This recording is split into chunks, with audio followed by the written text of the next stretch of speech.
ஒரு மனிதர் அவர் யாருக்கிட்டே தொலைபேசியில் பேசிகிட்டு இருக்கிறார். கொஞ்சம் தூரத்தில் நாம் நிற்கிறோம். எட்டத்தில் இருந்துக்கிட்டு அவரை கவனிக்கிறோம். அவர் ஃபோனில் பேசுகிறத, அவர் பேசுகிற வார்த்தைகள் என்ன அப்படிங்கிறது நம்ம காதில் விழலை. ஆனாலும் அவர் பேசிக்கிட்டு இருக்கிறது நல்ல செய்தியா கெட்ட செய்தியா அப்படிங்கிறத நம்மளால் யூகிக்க முடியும். மகிழ்ச்சியான செய்தியை பேசும்போது முகம் மலருது, புன்னகை போக்குது. இதில் ஒன்று நீங்கள் கவனிக்கணும்.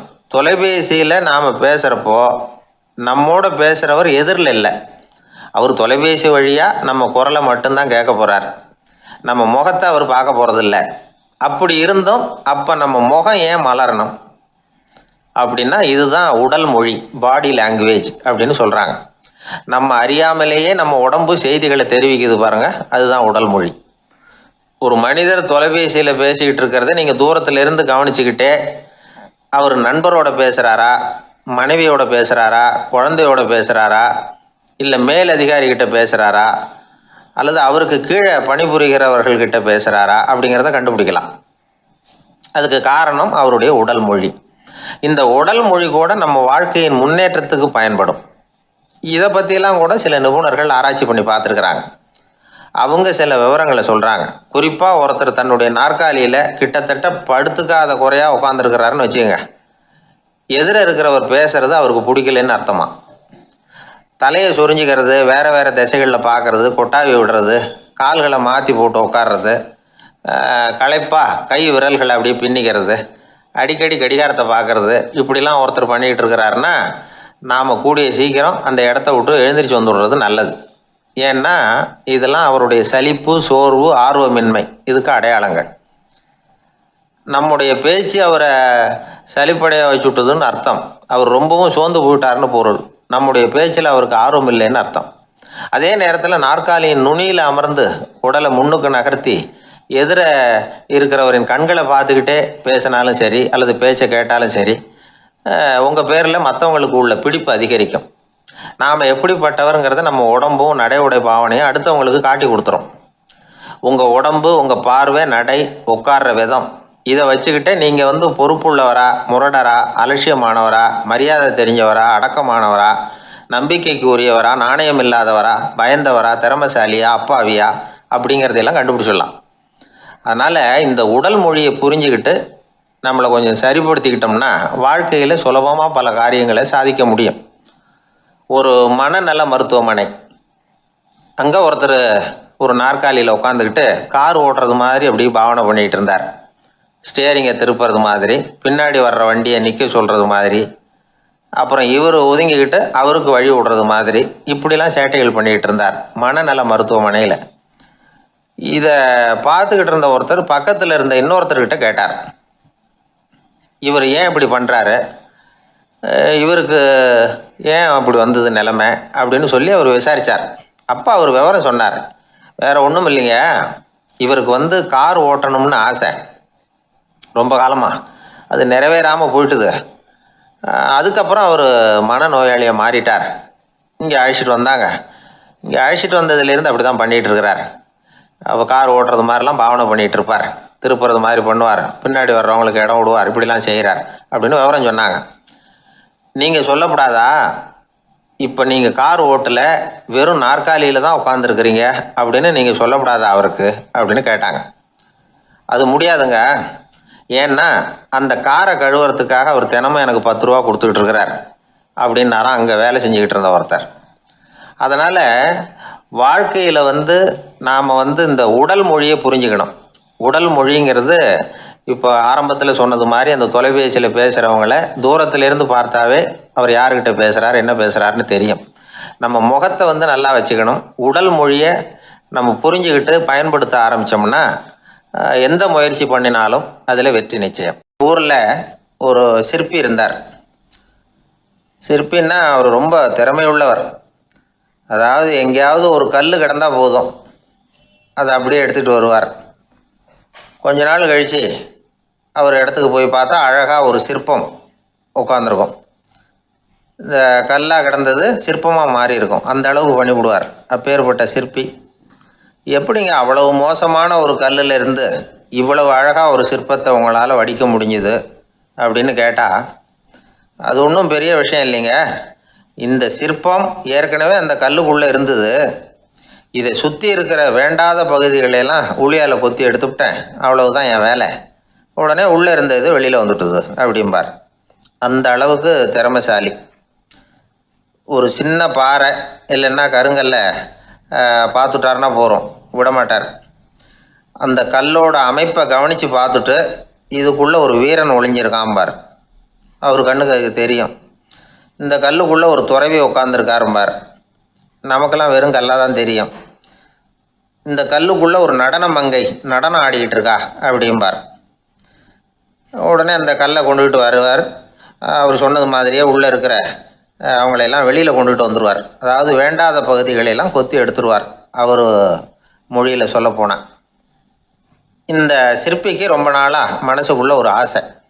அதாவது உண்மை, தூய்மை, இதுக்கு உதாரணமாக இருக்கக்கூடிய புத்தர் சிலையை வடிக்கணும் அப்படிங்கிறது அவரோட ஆசை. ஆனால் அந்த ஆசை நிறைவேறாமலே இருந்துக்கிட்டு வந்தது. அதுக்கு என்ன காரணம்னா, அதுக்கு தகுந்த மாதிரி ஒரு கல் கிடைக்கல. கல் கிடைச்சா அதை செஞ்சுருவார். ரொம்ப காலமாக அங்கே இங்கே தேடி அலைஞ்சார். இந்த புத்தர் சிலை வடிக்கிறதுக்கு பொருத்தமாக ஒரு கல் கிடைக்குமா அப்படின்னு சொல்லி கண்ணில் படுற கல்லையெல்லாம் உத்து உத்து பார்ப்பார். உள்ளே புத்தர் இருக்காரான்னு கவனிப்பார். இருக்கிற மாதிரி எதுவும் தெரியல அவர் கண்ணுக்கு. சரி, இதுக்கு என்ன செய்யலாம்னு யோசனை பண்ணார். நேராக ஒரு புத்த மடாலயத்துக்கு போனார். அங்கே இருக்கிற ஒரு புத்த துறவியை சந்தித்தார். அவர்கிட்ட விசாரித்தார், சுவாமி, புத்தரின் தூய்மை ஒளிஞ்சிருக்கிற அந்த கல் எங்கே கிடைக்கும் அப்படின்னார். அந்த கல் இருக்கிற இடம் எதுன்னு இன்னமும் உங்களுக்கு தெரியலையா அப்படின்னு கேட்டார் துறவி. இல்லைங்க, அதுக்காக தான் அலைஞ்சிக்கிட்டு இருக்கிறேன் அப்படின்னார் இவர். சரி, கவலைப்படாதீங்க, என் கூட வாங்க காட்டுறேன் அப்படின்னு அழைச்சிட்டு போனார். எங்கே போனார்னா, அந்த மடாலயத்தின் பின்பக்கம் போனாங்க. 2 பேரும் போனாங்க. அங்கே போய் பார்த்தா அங்கே ஒரு கிணறு இருந்தது. என்ன அது, நாம் கேட்டது கல், இவர் அழைச்சிட்டு வந்து காட்டுறது கிணறு அப்படின்னு இவருக்கு சந்தேகம். ஒரு மாதிரியாக பார்த்தார். அவர் சொன்னார், துறவி எட்டி பாருங்க உள்ள அப்படின்னாரு. கிணறுக்குள்ளே என்ன இருக்கும்னு இவருக்கு தெரியாதா, இருந்தாலும் அவர் சொல்கிறாரு அப்படின்னு சொல்லி எட்டி பார்த்தார். பார்த்தா அதில் தண்ணி இருந்தது. அந்த தண்ணியில் தன்னோட உருவம் தெரிஞ்சுது. இப்போ அந்த புத்த ஞானி சொன்னார், துறவியாரே, புத்தரை நாம் தான் ஒழிச்சு வச்சிருக்கிறோம், நமக்குள்ளே தான் அவர் மறைஞ்சிருக்கிறார். அவரை அடையாளம் தெரியாதபடி மூடி இருக்கிறது எது தெரியுமா? நம்மக்கிட்ட இருக்கிற கோபம், போலித்தனம், பதட்டம், ஆசை, இதெல்லாம் தான். அறிவு அப்படிங்கிற ஒளியால் அதையெல்லாம் செதுக்கி எடுத்துட்டோம்னா அந்த அழகான புத்தர் வெளியில் வந்துடுவார் அப்படின்னு சொன்னார் துறவி. அதனால் நமக்குள்ளே இருக்கிற நம்மளை நமக்கே அடையாளம் தெரியல அப்படிங்கிறது தான் உண்மை. இந்த உண்மையான மனிதன் உள்ளே இருக்கிறான். இவர் கல்லை பார்த்துட்டு உள்ளே யார் இருக்காங்கிறது அவருக்கு தெரிஞ்சுது சிற்பிக்கு. ஆனால் உண்மையான புத்தர் எங்கே இருக்காருங்கிறத அவரால் அடையாளம் கண்டுபிடிக்க முடியல. அப்படி தான் பல பேர் இன்றைக்கி இருந்துக்கிட்டு இருக்கிறோம். ஒரு அப்பா தன்னுடைய பிள்ளைக்கு புத்தி சொன்னார், அதோ பார்ப்பா, மனசு தான் கல், அறிவு தான் உளி. உன்னுடைய மனசுங்கிற கல்லை அறிவுங்கிற ஒளியால் செதுக்கி அழகான மனிதனாக நீ வெளியில் வரணும்னார். அதுக்காக தான்ப்பா தேடிகிட்டு இருக்கேன்னா அவன். மனசுங்கிற கல்லை தேடிக்கிட்டு இருக்கிறியா அப்படின்னு கேட்டார். இல்லைப்பா, அறிவுங்கிற ஒளி எங்கே இருக்குன்னு தெரியல எனக்கு, அதை தான் தேடிக்கிட்டு இருக்கிறேன் அப்படின்னு நானா. அதனால் அறிவை தேடிக்கிட்டு இருக்கிறவன் என்னைக்கு உண்மையை கண்டுபிடிக்க போகிறான், அதையே கண்டுபிடிக்க முடியலைங்கும் பொழுது. அதனால் நாம் யார் அப்படிங்கிறது நமக்கு அடையாளம் தெரியணும். அந்த அடையாளம் தெரிஞ்சுட்டா வாழ்க்கையில் வெற்றி நிச்சயம். ஒரு ஊரில் ஒரு ஆள் இருந்தான். அவனுக்கும் அவன் மனைவிக்கும் சண்டை. இவன் கோவிச்சுக்கிட்டு வீட்டை விட்டு வெளியில் வந்துட்டான். நேராக தன்னுடைய நண்பன் ஒருத்தனை தேடிட்டு போனான். அந்த நண்பன் எப்படின்னா, எதுக்கும் அசர மாட்டான், எப்பவும் மகிழ்ச்சியாக இருப்பான். அவங்ககிட்ட போய் இவன் யோசனை கேட்டான். அது சரி, நீ எப்படி எப்பவும் மகிழ்ச்சியாக இருக்கிற, என்னால் அப்படி இருக்க முடியலையே அப்படின்னு கேட்டான். என்ன நடந்தது சொல்லுன்னா அவன், வீட்டில் எனக்கும் என் மனைவிக்கும் தகராறு, நிம்மதி இல்லை, அதுதான் இங்கே வந்தேன், உங்ககிட்ட யோசனை கேட்கலாமேன்னு அப்படின்னு விவரத்தை சொன்னான். அதை கேட்டுவிட்டு அதுக்கப்புறமா இவன் சொன்னான், இந்த பாருப்பா, இது ஒன்றும் பெரிய விஷயம் இல்லை. எனக்கு 2 மனைவிகள், 2 வீடு. ஒரு வீட்டில் சண்டை வந்துட்டுதுன்னா நேராக இன்னொரு வீட்டுக்கு வந்துடுவேன். இங்கே சண்டை வந்துட்டுதுன்னா நேராக அங்கே போயிடுவேன். 2 குடும்பம் இருக்கிறதுனால இப்படி ஒரு வசதி. இதுதான் என்னுடைய மகிழ்ச்சியின் ரகசியம். அப்படின்னு நானா. ஓ அப்படியா விஷயம், இப்போ புரிஞ்சுக்கிட்டேன், உன்னுடைய யோசனைக்கு ரொம்ப நன்றி அப்படின்னு சொல்லிவிட்டு அவன் திரும்பி வந்துட்டான். அங்கே எங்கே தேடினான். ஒரு வாரத்துக்குள்ளே இன்னொரு பொண்ணை தேடி கண்டுபிடிச்சி கல்யாணம் பண்ணிட்டான். இப்போ இவனுக்கும் 2 வீடு ஆயிட்டுது. அதுக்கப்புறம் என்னாச்சு தெரியுமா, இவன் 2வதா கல்யாணம் பண்ணிக்கிட்டு வந்தானே, இந்த செய்தி முதல் மனைவிக்கு தெரிஞ்சு போச்சு. போனான், அது கழுத்தை பிடிச்சி வெளில தள்ளி விட்டு கதவை சாத்தி விட்டுது. இனிமேல் இந்த பக்கம் வராத, எனக்கு தெரியாமல் எப்படி நீ இன்னொரு கல்யாணம் பண்ண அப்படின்னு சொல்லி அடித்து விரட்டி விட்டுது. இவன் அதனால் என்ன பரவாயில்லன்னு 2வது மனைவி வீட்டுக்கு போனான். அங்கே பார்த்து, நீ எனக்கு கல்யாணம் பண்ணுறதுக்கு முன்னாடி ஏற்கனவே உனக்கு கல்யாணம் ஆச்சுங்கிற விஷயத்த ஏன் என்கிட்ட சொல்லலை அப்படின்னு சொல்லி அதுவும் கழுத்தை பிடிச்சி வெளில தள்ளி விட்டுது. இவன் வீதிக்கு வந்துட்டான். இங்கேயும் போக முடியல, அங்கேயும் போக முடியல. என்ன இது, அவன் சொல்லி கொடுத்த யோசனை ஒன்றும் சரியாக வரலையே அப்படின்னு யோசனை பண்ணிக்கிட்டே நடந்தான். வழியில் ஒரு பாழடைஞ்ச மண்டபம். சரி, இன்னைக்கு ராத்திரி இங்கேயே படுத்துருவோம், வேற எங்கேயும் போய் படுத்து தூங்க முடியாது, அதான் 2 பேரும் விரட்டி விட்டாங்களே, என்ன பண்ணுறது அப்படின்னு சொல்லி அந்த மண்டபத்தில் போய் ஒரு தூணில் ஓரமாக சாஞ்சி உக்காந்தான். அப்போ எதிர்த்தாப்புல இன்னொரு தூண் ஓரமாக யாரோ அசைகிறது மாதிரி தெரிஞ்சுது, லேசான இருட்டில். யாரப்பா அது அப்படின்னு கிட்ட போய் பார்க்குறான். அப்புறம் தான் தெரியுது, அவன் யார் தெரியுமா, இவனுக்கு யோசனை சொன்னான்ல 2 கல்யாணம் பண்ணிக்கணும்னு சொல்லி, அவன் அங்கே படுத்து கிடக்குறான். டேய் நீ எப்படிறா இங்கே வந்த அப்படின்னா, 2 வீட்லேயும் சண்டை வந்துட்டுது, அதுதான் இங்கே வந்தேன் படுத்து தூங்கலாமேன்னு அப்படின்னா. 2 வீடு இருக்கிறது சௌரியம்னு என்கிட்ட சொன்னியப்பா அப்படின்னா இவன். நான் அப்படி சொன்னதுக்கு ஒரு காரணம் உண்டுன்னா அவன்.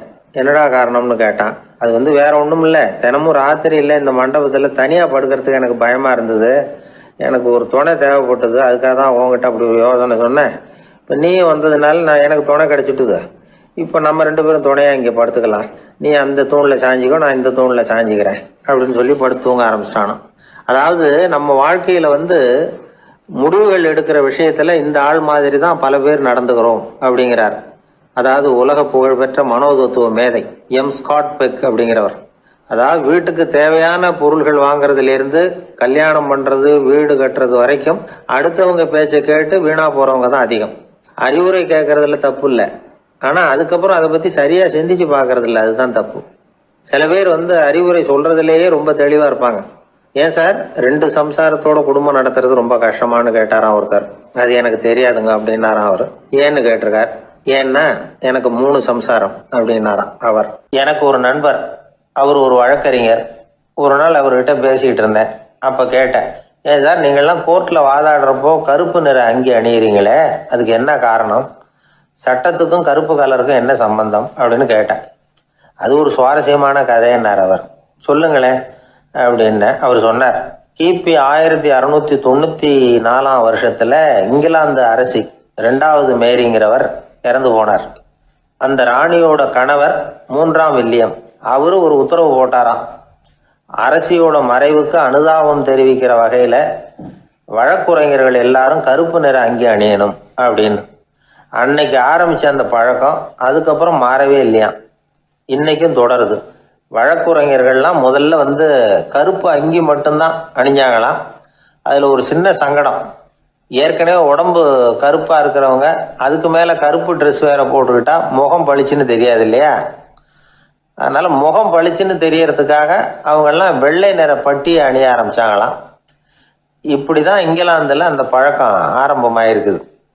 அந்த சமயத்தில் இந்தியாவை ஆண்டது பிரிட்டிஷ்காரங்க தானே, அதனால் இங்கேயும் அந்த பழக்கம் அப்படி நடைமுறைக்கு வந்துட்டுது.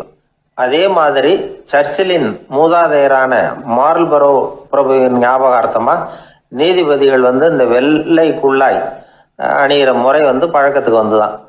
இதுதான் என்னுடைய நண்பர் சொன்ன தகவல். இங்கிலாந்தில் நீதிமன்றம்ங்கிறது ரொம்ப மதிப்புள்ளது, அந்த அளவுக்கு சட்டத்துக்கு அங்கே மரியாதை. அங்கே நடந்த ஒரு சுவாரஸ்யமான நிகழ்ச்சியை ஒரு சகோதரி எழுதி அனுப்பியிருந்தாங்க. அவங்க அப்பா நீதித்துறையை சேர்ந்தவரா, அவர் சொன்னதான் இது. அவங்க எழுதி அனுப்பியிருந்த விஷயம் என்னென்னா, அங்கே ஒரு கேஸில் ஒரு முக்கியமான தீர்ப்பு வழங்க வேண்டியிருக்குது. ஜட்ஜு, பாரட்லா படித்த பெரிய பெரிய வக்கீல்கள், ஜூரி எல்லாருமா கூடி அந்த கேஸை பற்றி விவாதிக்கணும். சுமாராக 40 பேர். இதுக்காக கோர்ட்டு ஹாலில் விசேஷ சேம்பரில் நுழையிறதுக்கு முன்னாடி அவங்கெல்லாம் தங்களுடைய கோட்டு தொப்பி எல்லாத்தையும் கழட்டி அங்கே நின்றுக்கிட்டு இருந்த ஒரு அட்டெண்டர்கிட்ட கொடுத்துட்டு உள்ளே போனாங்க. அந்த ஆள் படிக்காதவர். அவர் ஒவ்வொருத்தர் கொடுக்குறதையும் வாங்கி அங்கே அப்படியே ஒரு இடத்துல அடுக்கி வைக்கிறார். அப்படியே வாங்கி உள்ளே வச்சுக்கிட்டு இருக்கிறார் ஒவ்வொரு இடத்துல. அது அவரோட வேலை. உள்ளே போன ஜட்ஜி, வக்கீல், ஜூரி எல்லாரும் ரொம்ப நேரமாக அந்த கேஸை பற்றி விவாதிக்கிறாங்க. ஒரு நாள் பூரா ஆயிட்டுது. அவ்வளவு தீவிரமாக அக்கு வேறு ஆணி வேறையை பிச்சு உதறி இருக்கிறாங்க. ஒரு வழியாக 13 மணி நேரம் கழித்து வெளியில் வந்திருக்கிறாங்க. ஒவ்வொருத்தராக வர வர அந்த அட்டெண்டரும் அவங்கவுங்க கோட்டு தொப்பியை அவங்கக்கிட்ட எடுத்து ரொம்ப மரியாதையாக திருப்பி கொடுத்துக்கிட்டு இருக்கிறார். கடைசியாக ஜட்ஜ்மெண்ட்லாம் எழுதி முடிச்சுட்டு ரொம்ப திருப்தியோடவும் களைப்போடவும் வெளியில் வந்துக்கிட்டு இருக்கிறாராம். இந்த ஆள் அவருடைய மேல் கோட்டையும் தொப்பியையும் எடுத்து அவர்கிட்ட ரொம்ப மரியாதையோடு நீட்டினாராம். ஜட்ஜுக்கு ரொம்ப ஆச்சரியம். இந்த ஆள் எப்படி இவ்வளவு பேரோட கோட்டு தொப்பி எல்லாத்தையும் ஞாபகம் பேசகாமல் திருப்பி கொடுக்குறார் அப்படிங்கிறது அவருக்கு ஆச்சரியம். அதனால் அவர் அந்த ஆளை பார்த்து கேட்டாராம், ஏப்பா இந்த கோட்டை கொடுக்குறியே, இது என்னோடது தானா, என்னோடது தான்னு உனக்கு எப்படி தெரியும் அப்படின்னாராம். இதுக்கு அந்த பியூனு ரொம்ப பதவிசாக பதில் சொன்னாராம், ஐயா இந்த கோட்டு ஹேட்டை உங்ககிட்ட வாங்கி மாட்டினேன், இப்போ திரும்ப உங்ககிட்ட தரணும், தந்துட்டேன், இதுதான் என்னோட வேலை, மற்றபடி இது உங்களோடதா இல்லையா அப்படிங்கிறதெல்லாம் எனக்கு தெரியாதுங்க அப்படின்னாராம். ஒரு நண்பர்கிட்ட பேசிக்கிட்டு இருந்தேன். அவருடைய உறவினர் ஒருத்தர் ஒரு நேர்முக தேர்வுக்கு போயிருந்தாராம், இன்டர்வியூக்கு. ரொம்பவும் பொறுப்பாகவும் கவனமாகவும் செயல்பட வேண்டிய பதவிக்கான நேர்காணல் அது. இவர் எழுத்து தேர்வில் ஏராளமான மதிப்பெண்கள் வாங்கிவிட்டார். அதனால் அதை பற்றி கவலை இல்லை. இப்போ நேர்முக தேர்வில் தேர்வு பெறணும். ஏராளமான சான்றிதழ்கள் வச்சிருந்தார். நேர்காணலில் கேட்கப்பட்ட எல்லா கேள்விகளுக்கும் சரியான பதில் தான் சொன்னார். இருந்தாலும் பாருங்க, அந்த நேர்முக தேர்வில் அவர் தேர்ந்தெடுக்கப்படலை. என்ன காரணம் அப்படின்னு பின்னாடி விசாரிச்ச போதுதான் விவரம் தெரிஞ்சுதான். அது என்ன ஆயிருக்குதுன்னா, அந்த நேர்காணலின் போது இவர் நடந்துகிட்ட முறையில சில தவறுகள் நடந்து போச்சான். முக்கியமா 2 தவறுகள். ஒண்ணு, அவங்க ஒரு கேள்வியை கேட்டு முடிக்கிறதுக்குள்ளேயே இவர் பதில் சொல்ல ஆரம்பிச்சுட்டாராம். ரெண்டாவது என்னன்னா, இவர் நாற்காலியில தாராளமா இயல்பா சாஞ்சி உட்காராம நாற்காலி முனையில உட்கார்ந்துருந்தாராம். இந்த 2 விதமான செயல்பாடுகளும் இவர் அவசரப்படுறவர், பதற்றப்படுறவர் அப்படிங்கிறதுக்கான அடையாளங்கள். அதாவது கேள்வியை கேட்டு முடிக்கிறதுக்குள்ளேயே முந்திக்கிட்டு பதில் சொல்றது. ரெண்டாவது, நாற்காலியில இயல்பா தாராளமா உட்காராம நாற்காலி முனையில உட்கார்றது. பார்க்க போற வேலைக்கு அவசரம், பதற்றம் இது 2 இருக்கக்கூடாதான். அதனால மார்க் இருந்தும் சர்டிபிகேட் இருந்தும் அந்த வேலை வாய்ப்பு அவருக்கு கிடைக்கல. வேலை கொடுக்கறவங்க நம்ம கிட்ட இருந்து என்னதான் எதிர்பார்க்கறாங்க, இதை தெரிஞ்சு வச்சுக்கிறது நல்லது. முதல்ல மற்றவர்களுடன் தொடர்பு கொள்ளும் திறமை, அதாவது எபிலிட்டி டு கம்யூனிகேட். நீங்க நினைக்கிறத அழகா தொகுத்து வகைப்படுத்தி சொல்ல தெரியுதான்னு பார்ப்பாங்க. உங்க திட்டங்களை அடுத்தவங்க ஏற்றுக்கொள்ளக்கூடிய விதத்துல வெளிப்படுத்துறதுக்கு உங்களால முடியுதான்னு பார்ப்பாங்க. இதுக்கு என்ன செய்யறது? குழப்பம் இல்லாம சிந்திக்கணும், குழப்பம் இல்லாம பேசணும். ரெண்டாவது விஷயம் என்னன்னா புத்திசாலித்தனம், அதாவது இன்டெலிஜென்ஸ். ஏத்துக்க போற வேலையை நல்ல விதமா செய்ய முடியுமா உங்களால, அதை எந்தெந்த வழியில செய்யலாம் அப்படிங்கிறத உங்களால தீர்மானிக்க முடியுமா, அந்த வேலைக்கான புது புது யோசனைகளை உங்களால சொல்ல முடியுமா அப்படின்னு பார்ப்பாங்க. இது இன்டெலிஜென்ஸ். மூணாவது தன்னம்பிக்கை, அதாவது செல்ஃப் கான்ஃபிடன்ஸ். உங்களுக்கு அது உண்டா அப்படிங்கிறத கவனிப்பாங்க. எந்த சூழ்நிலையையும் சமாளிக்கணும், எப்படிப்பட்ட மனிதர்களையும் சமாளிக்கிற தைரியம் வேணும், அடுத்தவங்களை நமக்கு சாதகமா திருப்பக்கூடிய தன்னம்பிக்கை வேணும். நாலாவது பொறுப்புகளை முன்வந்து ஏற்றுக்கொள்ளுதல், வில்லிங்னஸ் டு அக்செப்ட் ரெஸ்பான்சிபிலிட்டி. பொறுப்புகள்ல இருந்து நழுவி போக ஆசைப்படாம செஞ்சு முடிக்கணும். அஞ்சாவது முன் வருதல், இனிஷியேட்டிவ். வேலையோட முக்கியத்துவம் உணர்ந்து அதை ஏத்துக்கிட்டு தகுந்த நடவடிக்கைகளை தயங்காம எடுக்கிறதுக்கு முன் வரணும். ஆறாவது என்னன்னு கேட்டீங்கன்னா தலைமைத்துவம், லீடர்ஷிப். 4 பேருக்கு தலைமை தாங்கி நல்ல விதத்துல நடந்துக்க தெரியுதா. ஏழாவது கற்பனை திறன், இமேஜினேஷன். சில பிரச்சனைகள் வரக்கூடும் அப்படின்னு முன்கூட்டியே யூகிச்சு அதுக்கு தகுந்த மாதிரி நடவடிக்கை எடுக்கிற திறமை உண்டா அப்படிங்கிறத பார்ப்பாங்க. எட்டாவது என்னன்னா வளைந்து கொடுத்தல், ஃபிளெக்சிபிலிட்டி. சூழ்நிலைக்கு தகுந்த மாதிரி, மாற்றங்களுக்கு தகுந்த மாதிரி அனுசரித்து நடந்துக்கிறதுக்கு தெரியுதா அவங்களுக்கு அப்படிங்கிறத கவனிப்பாங்க.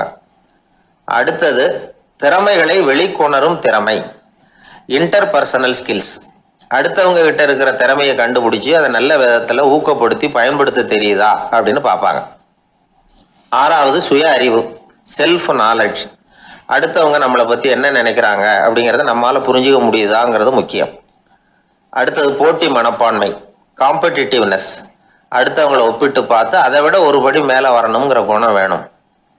இதுக்கு அடுத்தது என்னன்னா குறிக்கோளை வெல்லுதல், கோல் அச்சீவ்மெண்ட். குறிக்கோளை சவாலாக எடுத்துக்கிட்டு அதை அடையணும். அப்புறம் வேறுபட்ட திறமைகள், ஒகேஷனல் ஸ்கில்ஸ். பதவிக்கு வேண்டிய திறமைகள் தவிர மற்ற திறமைகள் எதுவும் உண்டாங்கிறது முக்கியம். நமக்கு வேலை கொடுக்கணும்னு நினைக்கிறவங்க நம்ம கிட்ட இருந்து இவ்வளவும் எதிர்பார்ப்பாங்க. அதுக்கு தகுந்த மாதிரி நம்மளை நாமே தயார்படுத்திக்கணும். எனக்கு வேண்டப்பட்ட ஒருத்தர் ஒரு இன்டர்வியூக்கு போயிட்டு வந்தார், நேர்காணலுக்கு. எப்படி இருந்தது இன்டர்வியூன்னு விசாரித்தேன். நான் போனேன்.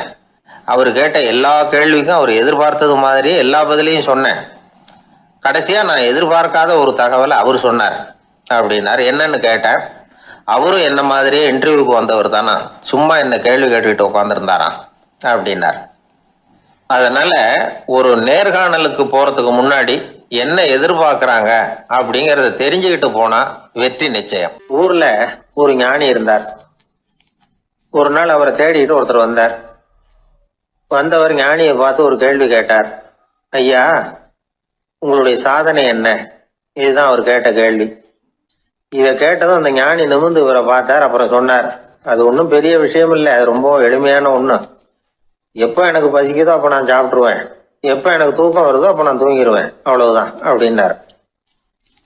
கேள்வி கேட்டவர் ஒரு மாதிரி ஆயிட்டார். ஐயா, இதே தானே நாங்களும் செய்யறோம், இதுல என்ன அதிசயம் இருக்கு அப்படின்னார். இப்ப அந்த ஞானி சொன்னாராம், இங்கதான் நீங்க தப்பு பண்றீங்க அப்படின்னாராம். அப்படியான்னாரு இவர். ஆமா அப்படின்னாராம். நீங்க செய்யற தவறு எனக்கு புரியுது. ஏன்னா நான் உங்களை மாதிரி நான் வாழ்ந்து பார்த்துருக்கிறேன். அதனால என்னுடைய அனுபவத்துல உங்களுக்கும் எனக்கும் உள்ள வித்தியாசத்தை உணர முடியுதுன்னாராம். என்ன சொல்றீங்க, எனக்கு ஒன்றும் புரியலையேன்னாரா இவரு. இதை பாருங்க, சாப்பிடுறதுங்கிறது நாம ரெண்டு பேருக்கும் பொதுவான ஒரு காரியம்தான். ஆனா நீங்க சாப்பிடுறதுக்கும் நான் சாப்பிடுறதுக்கும் வித்தியாசம் இருக்கு அப்படின்னாராம். என்ன வித்தியாசம்னு கேட்டிருக்கார். நீங்க பசி இல்லாத பொழுது சாப்பிடுறீங்க, இப்போ சாப்பிடுற நேரம் வந்துட்டுது அப்படிங்கிறதுக்காக சாப்பிடுறீங்க. சாப்பாடு ருசியா இருக்கு அப்படிங்கிறதுக்காக சாப்பிடுறீங்க. எது தேவைங்கிறது தெரியாம சாப்பிடுறீங்க. அது மாதிரி தூக்கமும் உங்களுக்கு ஒரு பழக்கமா போட்டுது. இப்போ இது தேவையா இல்லையா அப்படிங்கிறத பத்தி நீங்க யோசிச்சு பாக்குறது இல்ல. சாப்பிடும் பொழுது 1000 வேலைகளை மனசுல நினைச்சுக்கிட்டு இருப்பீங்க. அதனால அது சாப்பிடுதலா இருக்காது. அதே மாதிரி நீங்க தூங்கும் பொழுதும் அது தூங்குதலா இருக்காது. ஏகப்பட்ட கனவுகள் வரும். உங்க மனசு மேலும் மேலும் கனவுகளை உருவாக்கி கொண்டே இருக்கும். அதனால எனக்குள்ள நடக்கிறது வேற மாதிரி, நீங்க நினைக்கிறது மாதிரி இல்ல. எனக்குள்ள நடக்கிறது எப்படின்னா, நீங்க செய்யறது மாதிரி இல்ல. தூக்க உணர்வு வந்த உடனே தூங்குதல் மட்டுமே நடைபெறும். அதுதான் என்கிட்ட நடக்கிறது அப்படின்னாராம் அந்த ஞானி. வித்தியாசம் புரியுதா? அந்த ஞானி சாப்பிடுறத அனுபவிக்கிறார், அது எக்ஸ்பீரியன்ஸ். நாம அப்படி இல்லை, மனம் போன போகல சாப்பிடுறோம். இது இன்டெலிஜிங். இது ரெண்டுலயும் செயல்ல வேறுபாடு இல்லை, விழிப்புணர்வுல தான் வேறுபாடு இருக்கு. அவர் சாப்பிடும் பொழுது ஒரு சாட்சி மனோபாவத்தோட சாப்பிடுறார். எவ்வளவு தேவையோ அவ்வளவுதான் சாப்பிடுறார். ஏன்னா அவருடைய விழிப்புணர்வு முழுமையா செயல்படுது. அதனால அவர் சாப்பிடும் பொழுது நம்மை விட மகிழ்ச்சியா இருக்கிறார். நாம அப்படி இல்லை, வயிற்றை நிரப்புறதுக்காக சாப்பிடுறோம். இன்னும் சொல்ல போனா சாப்பிடும் பொழுது நாம அங்கேயும் இருக்கிறது இல்லை, எங்கேயோ போயிடுறோம். உடம்பு மட்டும்தான் அங்க இருக்கும். ஆனா ஞானி அப்படி இல்லை. அவர் சாப்பிடும் பொழுது சாப்பிடுதல் மட்டுமே இருக்கும். எந்த ஒரு செயலையும் விழிப்புணர்வோட செய்யலாம், மனம் போன போக்கிலையும் செய்யலாம். விழிப்புடன் செய்யறப்போ செய்யும் செயல் நம்ம அனுபவம் ஆகிறது, அவ்வளவுதான். இதெல்லாம் பெரிய தத்துவம் மாதிரி தெரியும். இருந்தாலும் நாம புரிஞ்சுக்க வேண்டியது என்னன்னா, எந்த காரியத்தை செஞ்சாலும் அதுல முழு ஈடுபாடு வேணுங்கிறது முக்கியம். அந்த அளவுக்கு முதல்ல நம்மளை மாத்திட்டா போதும். ஆனா நம்ம ஆளுங்க அந்த அளவுக்கு இருக்கிறது இல்ல, எல்லாமே அரைக்குறை தான். கேட்டா ஞாபகம் வருது. ஒருத்தன் என்ன பண்ணானா, விமான டிக்கெட் வாங்கிக்கிட்டு ரயில்வே ஸ்டேஷனுக்கு வந்துட்டான். அப்புறம் தான் புரிஞ்சுது தவறுதெல்லாம் இங்க வந்துட்டோங்கிறது. உடனே அவசரமா விமான நிலையத்தை நோக்கி ஓடி இருக்கிறான். அங்க போய் கவுண்டர்ல கேட்டிருக்கான், மேடம் நான் தவறுதெல்லாம் ரயில்வே ஸ்டேஷனுக்கு போயிட்டேன், இப்ப விமானத்தையும் தவற விட்டுட்டேன் அடுத்த ஃப்ளைட்டில் எனக்கு இதை மாற்றி தர முடியுமான்னு கேட்டிருக்கான். முடியாதுன்னாங்களாம் அந்த அம்மா. ஏன்னு கேட்டானா, ஏன்னா இப்போ நீங்கள் வந்திருக்கிறது பஸ் ஸ்டாண்டு அப்படின்னாங்களாம். சீடன் வெளியூர் புறப்படுறதுக்கு தயாராக இருந்தான். ரொம்ப தூரம் போக போகிறான். திரும்பி வர நாளாகும். புறப்படுறதுக்கான ஆயத்த வேலைகளில் ஈடுபட்டிருந்தான். அந்த சமயம் பார்த்து இன்னொரு சீடன் அவங்கிட்ட வந்தான். நம்ம குரு உன்னை அழைச்சிட்டு வர சொன்னார் வா அப்படின்னு கூப்பிட்டான். இவன் உடனே புறப்பட்டு போனான். குருநாதரை பார்த்தான். அவர் காலில் விழுந்து வணங்கினான். வணங்கிவிட்டு எழுந்திரிச்சான். அவ்வளவுதான். குரு ஏதாவது உபதேசம் பண்ணுவாருன்னு எதிர்பார்த்தான். ஆனால் நடந்தது என்ன தெரியுமா? குரு அவனுக்கு ஓங்கி ஒரு அடி கொடுத்தார். எதிர்பாராம இந்த அடியை வாங்கினதும் அந்த சீடன் அதிர்ந்து போயிட்டான். பக்கத்தில் இருந்த மற்ற சீடர்களும் திகைச்சு போய் நின்றுட்டாங்க. அடி வாங்கின சீடனுக்கு மனசுக்குள்ள குழப்பம். நாம என்ன தப்பு பண்ணணும்? புறப்படுற நேரத்துல இப்படி குரு கிட்ட அடி வாங்குற மாதிரி ஆயிட்டுதே அப்படின்னு நினைச்சு மனசுக்குள்ள ரொம்ப வேதனைப்பட்டான். கொஞ்சம் துணிச்சலை வரவழைச்சுக்கிட்டு குருநாதர்கிட்டயே கேட்டுட்டான். சுவாமி, நான் என்ன தப்பு பண்ணினேன்? என்னை இப்படி அடிச்சுட்டீங்களே. ஒரு வார்த்தை கூட உங்களை எதிர்த்து நான் பேசினது இல்லையே. இவ்வளவு காலமா உங்க விருப்பத்துக்கு விரோதமா ஒரு காரியம் கூட நான் செஞ்சது இல்லையே. வந்ததும் வராததுமா ஒண்ணுமே சொல்லாம என்ன அடிச்சுட்டீங்களே. குருவே, நான் செஞ்ச குற்றம் தான் என்ன அப்படின்னு கண்ணீரோட பரிதாபமா கேட்டானா அந்த சீடன். ஆனா அந்த குரு முகத்துல கொஞ்சம் கூட கோபம் இல்லை. அவர் சிரிச்சுக்கிட்டே நின்றுகிட்டு இருந்தாராம். அதுக்கப்புறம் சொன்னாராம், என்னுடைய அருமை சீடனே, நீ ஒரு தவறும் பண்ணல. நான் உன்னை அடிச்சது நீ ஏதோ தப்பு பண்ணிவிட்டேங்கிறதுக்காக இல்லை. நீண்ட பயணம் போக போற. ஞாபகமா ஏதாவது கொடுத்து அனுப்ப வேணாமா? நீ ஞானம் பெற்ற பிறகுதான் திரும்பி வர போறேங்கிறது எனக்கு தெரியும். அதுக்கு பிறகு உன்னை வந்து அடிக்க முடியுமா? அதனால இப்ப கிடைச்சிருக்கிற இந்த வாய்ப்பை பயன்படுத்திக்கிட்டேன். அப்போதைக்கு இப்பவே அடிச்சுட்டேன், அவ்வளவுதான், வேற ஒண்ணும் இல்லை அப்படின்னாராம். குரு சிரிச்சுக்கிட்டே இப்படி சொல்றார். இருந்தாலும் இதுவும் ஒரு உபதேசம் தான். அதிர்ச்சிகளால வந்து விழிப்படைய வைக்கிறதும் ஒரு வழிதான். இது ஜென் வழி. பெரும்பாலும் அதிர்ச்சியின் மூலமாகவே ஞான தரிசனத்தை அருள்கிறவர்கள் தான் ஜென் குருமார்கள். நம்ம தியானம் தான் ஜென். இந்தியாவிலிருந்து இது சீனாவுக்கு போய் கொஞ்சம் பேர் மாறி வளம் பெற்று ஜப்பான்ல ஜென் ஆகி வளர்ந்துருக்குது, அவ்வளவுதான். ஜென்கிறது தியானம். எதை நினைச்சும் தியானிக்கிறது இல்லை, எல்லாத்துலயும் தியானம் இருக்கிறதா சொல்லுது ஜென். பேசுறது, இருக்கிறது, நடக்கிறது, சாப்பிடுறது, சிரிக்கிறது, தூங்குறது, தொழில் செய்கிறது அல்லது சும்மா இருக்கிறது எல்லாமே தியானம் தான். ஜென்கிறது ஒரு சுய தரிசனம். தன்னைத்தானே அடையாளம் கண்டுகொள்ளுகிறது தான் அது. இல்லாத எதையும் தேடி கண்டுபிடிக்கிறது இல்லை. சென் மார்க்கத்தை பத்தி ஓஷோ என்ன சொல்றாரு தெரியுமா? காணாமல் போன தன்னுடைய மூக்கு கண்ணாடி தன்னுடைய மூக்கின் மேல் இருப்பதை கண்டுகொள்வது போன்றது ஜென் அப்படிங்கிறார். நம்மால் இன்னொருத்தர் முகத்தை ரொம்ப நேரமா உத்து பார்த்துக்கிட்டு இருந்தார். என்ன பாக்குறீங்கன்னாரு அவரு. நீங்க போட்டிருக்கீங்களே மூக்கு கண்ணாடி, அதை தான் பாக்குறேன்னாரு இவரு. நீங்க அப்படி பாக்குறதுக்கு விசேஷ காரணம் ஏதாவது உண்டான்னு கேட்டார் இவர். உண்டுன்னார். என்னன்னு கேட்டார். நேத்திக்கு காணாம போன என்னோட மூக்கு கண்ணாடி அது அப்படின்னாராம் இவர். ஒருத்தன் தன்னுடைய நண்பனை வழியில பார்த்தான். என்னப்பா லெட்டர் போட்டுனே கிடைச்சதா அப்படின்னா. ஓ கிடைச்சதேன்னா அவன். இவன் உடனே, ஏன்டா போய் சொல்ற, நான் உனக்கு லெட்டரே போடல, சும்மா தான் கேட்டேன், உடனே கிடைச்சிட்டுதுங்கிறிய அப்படின்னா. லெட்டர் போட்டேன்னு நீ போய் சொல்றப்போ அது கிடைச்சதுன்னு நான் போய் சொல்லக்கூடாதா அப்படின்னானா அவன். இப்படிப்பட்டவங்க சில பேர் இருந்தா கூட இன்னைக்கு கடிதம் மூலமா தொடர்பு கொள்ளாதவங்க இருக்கவே முடியாது. அந்த அளவுக்கு அது அவசியமான ஒன்னாயிட்டுது. இந்த அஞ்சல் அட்டைகள் எப்படி ஆரம்பமாச்சு தெரியுமா? ஆஸ்திரியா நாட்டுல ஒரு பேராசிரியர் இருந்தார். அவர் பேர் இம்மானுவேல் ஹெர்மன். அவர் ஒரு நாள் ஒரு பத்திரிகையில கட்டுரை எழுதினாராம். இது நடந்தது 1869. அவர் எழுதின கட்டுரையில மக்கள் அதிகம் செலவு இல்லாம ஒருத்தருக்கு ஒருத்தர் தகவல் பரிமாறிக்கிறது எப்படி அப்படிங்கிறத பத்தி எழுதியிருந்தார். அதுக்கு சில யோசனைகளை அவரே எழுதியிருந்தாராம். எப்படின்னா, அந்த கட்டுரையை எல்லாரும் படிச்சு பார்த்துருக்குறாங்க. அவர் சொன்ன யோசனைகள் என்னன்னு. அது அரசாங்கத்தின் கவனத்துக்கு அது போச்சான். ஆகா, இது அவர் சொல்ற யோசனை நல்லா இருக்கும் போல் இருக்கு அப்படின்னு அவங்களே நினைச்சிருக்கிறாங்க. அவ்வளவுதான். உடனே அந்த யோசனையை நடைமுறைக்கு கொண்டுட்டு வந்தாங்களாம்.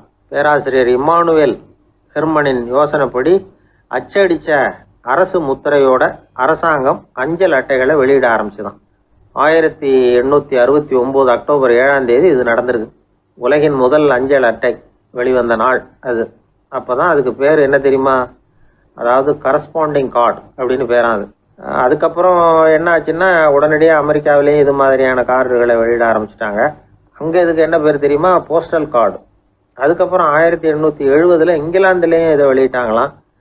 அதை வெளியிட்ட முதல் நாள் அன்னைக்கு என்ன நடந்தது தெரியுமா? மக்கள்லாம் ஏதோ நியாய விலை கடையில் நிற்கிறது மாதிரி பெரிய பெரிய கியூ வரிசையில் நின்று இதை வாங்கினாங்களாம். நம்ம நாட்டில் முதல் அஞ்சலகம் 1927 கல்கத்தாவில் ஆரம்பமாயிருக்கு. இன்னைக்கும் அஞ்சலகம் இல்லாத இடமே இல்லை. அந்த அளவுக்கு அஞ்சல் போக்குவரத்து அதிகமாக இருக்குது. அன்னைக்கு உள்நாட்டில் ஒருத்தருக்கு ஒருத்தர் தகவல் பரிமாற்றம் செய்து கொள்ள மலிவான ஒரு அஞ்சல் அட்டையை அரசாங்கம் வெளியிடலாம் அப்படின்னு பேராசிரியர் எழுதின கட்டுரை இன்னைக்கு எந்த அளவுக்கு ஆகியிருக்கு பார்த்தீங்களா? ஒருத்தன் ஒரு தபால் பெட்டிக்கு பக்கத்தில் தலையை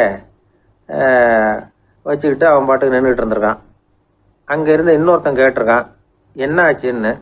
கொஞ்ச நேரத்துக்கு முன்னாடி இந்த தபால் பெட்டியில் ஒரு கார்டு எழுதி போட்டேன், விவரமெல்லாம் நல்லா தான் எழுதியிருக்கிறேன், ஆனால் அட்ரஸ் எழுத மறந்துட்டேன் அப்படின்னு நானா.